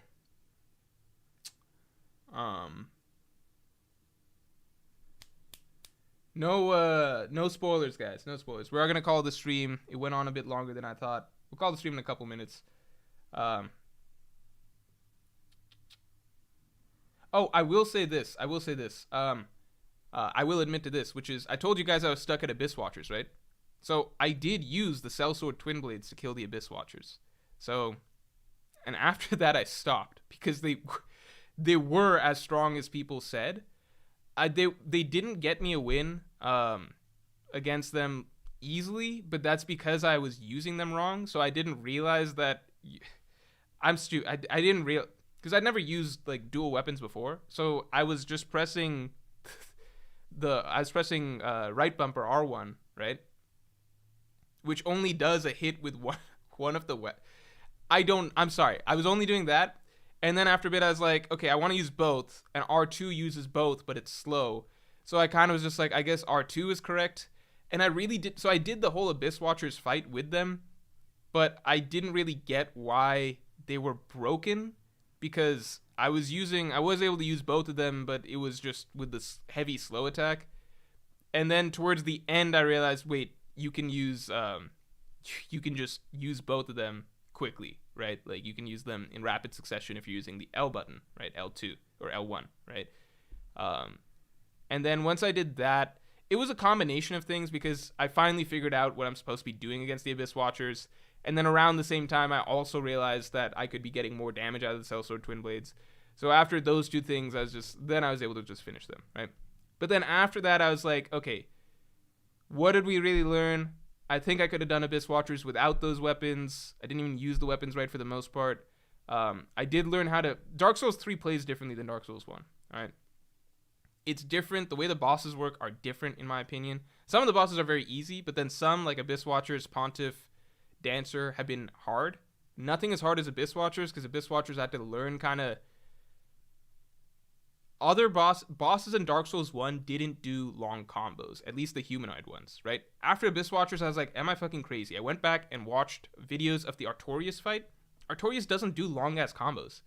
Dark Souls 3, you need to do a lot more. You need to dodge a lot more. So once I understood that, I was like, okay, let me switch back to Uchigatana. I feel more comfortable playing with this. But I did need the Sellsword Twin... I think I could have done them without the Sellsword Twin Blades, right?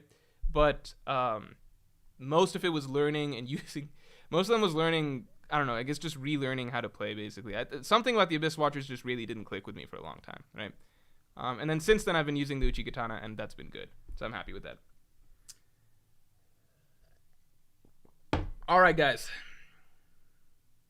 Joe Mama says, why is he calling it R1? I thought he didn't have PlayStation. So I use the Switch Pro controller. That's what I use to plug it in here. But everybody online refers to these things as R1, R2, L1, L2. And I know the buttons because it's the same thing. You know, you got your trigger. So I know when they're saying that they're saying like, what do you call? Right bumper or right trigger or left bumper, left trigger. So that's just what I referred to it because that's what I read people say on Reddit and stuff. Anyway, I am on PC, but I use the Switch Pro controller, so I don't have any of those. I don't have the PlayStation controllers or the Xbox controllers. I had an Xbox One at one point, but that's all the way back home. All the way back home. I guess I still call it home. I don't know why. All right, guys. Abyssal Leviathan says Elden Ring combos go on even longer than Dark Souls 3 combos. I mean, I'm used to it now, but and I guess I enjoy it now. Abyss Watchers, I could go on like several minute explanation. It wasn't just that they're long combos, but it was several things that just weren't clicking or I was just doing wrong basically over the course of that fight. I think in retrospect it's good that one took me so long because it made me understand how to approach bosses better. And I think Pontiff really did. Dude, Pontiff, I don't know. It's going to be hard. Like, if he has really long combos and you have to dodge through every single move of it, which I did get down, but he took a long time. He took over 2 hours.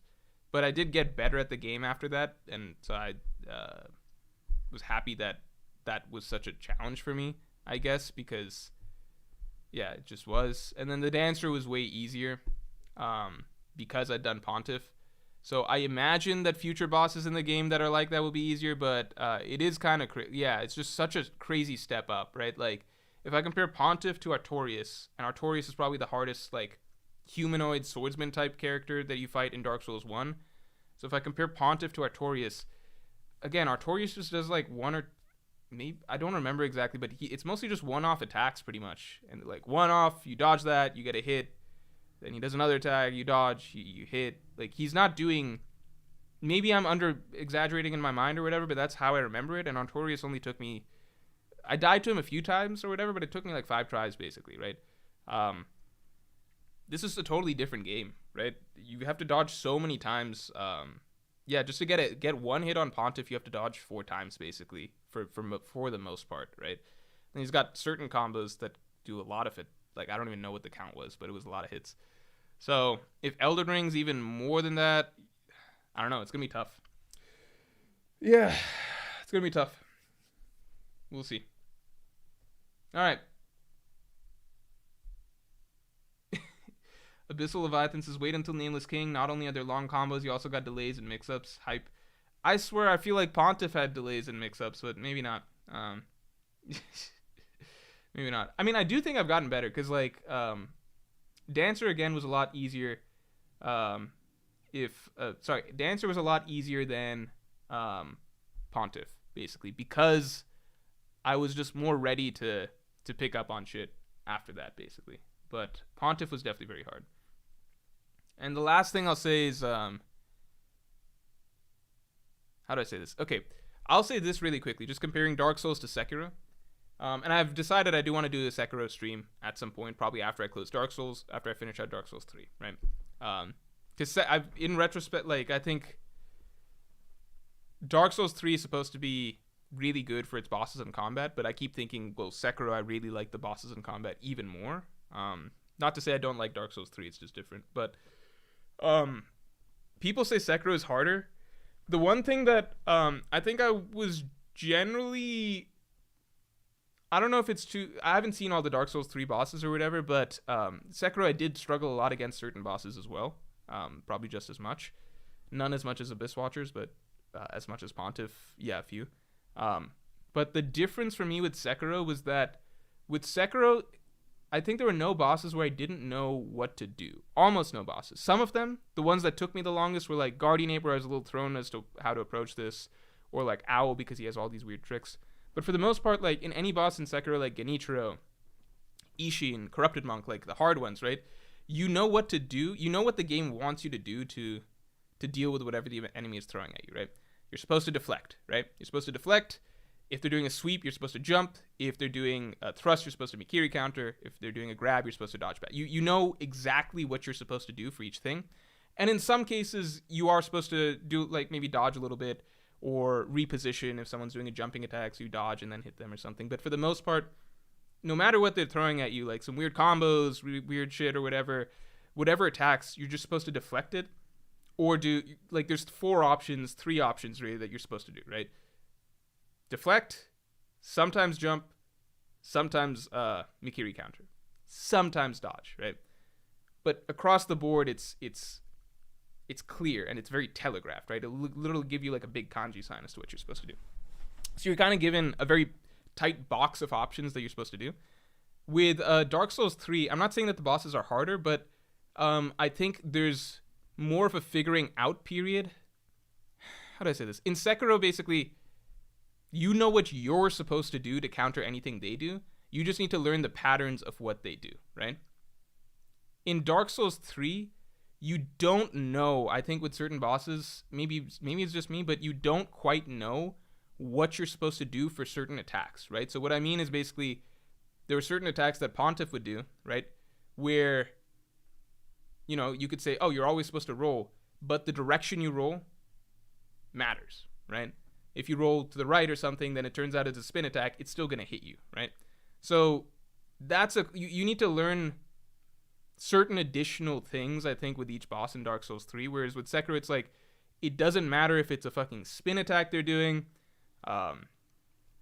you know, what their timing is, if they're delaying it, if they're whatever, you know the answer to it is always supposed to be like, I press this button at the time that it hits, right? They can throw off their timings and all that shit, but I know what I'm supposed to do.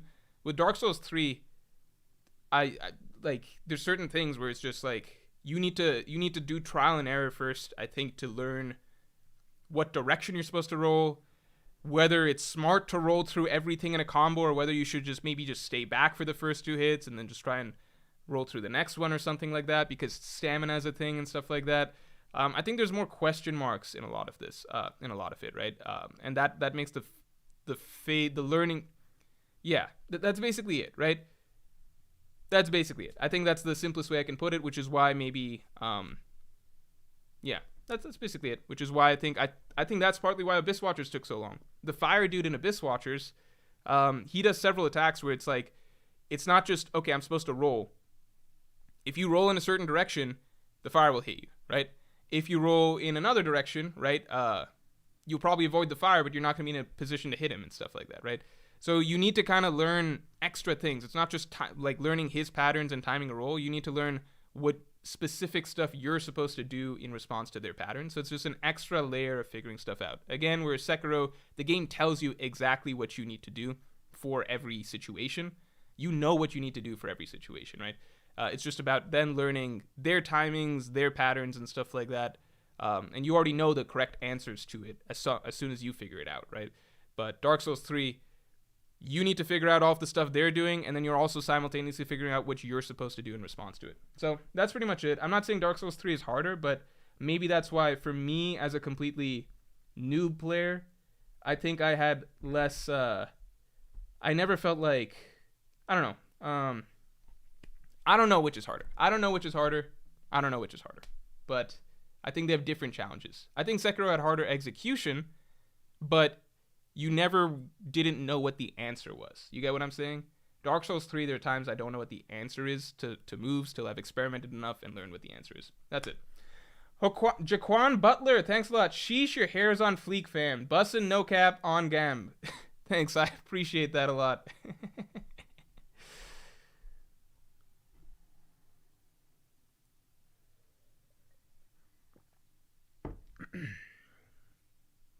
I don't dislike the Dark Souls 3 bosses. I'm not trying to complain. I think that Abyss Watchers is a great boss.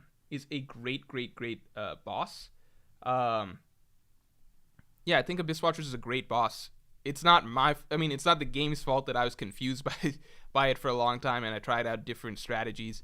I tried out for a little bit just letting the red-eyed dude try and fight a 1v1 while I would run away and distract the other guy. Just and it technically works, but I realized after a bit that it was so long and arduous, and I wasn't getting any practice fighting once it was the fire guys phase and stuff like that. I just did so many. My approach to Abyss Watchers was just so wrong, and I treated it like the Artorias fight for a lot, and then like I don't know. It's like Dark Souls 3. It's just the way these bosses fight is so different than Dark Souls 1. But yeah, that's all I'm saying. And I know a lot of people say, yeah, Dark Souls 3 is... A lot of people say Sekiro is harder. I bet a lot of that is transitioning from Dark Souls over to Sekiro. And again, I think with Sekiro, it maybe just depends the type of player you are, the way that your personal brain works or whatever. But for me personally, when I know what I'm supposed to do in every situation already beforehand, like you do with Sekiro, like deflect everything, unless it's got a red kanji, in which case, see if it's a sweep or Mikiri counter it, right? You know what you're supposed to do in every situation.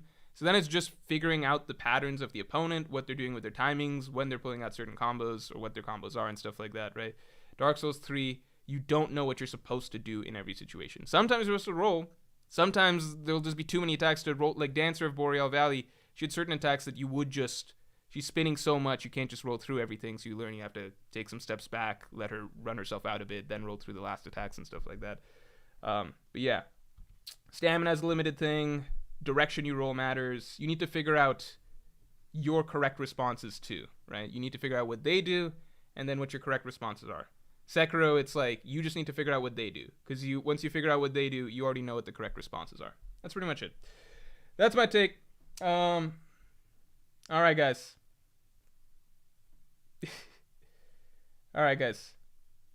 iPro Gaming 3D says, what's your favorite Souls game so far? I'm going to close it on that question, which is that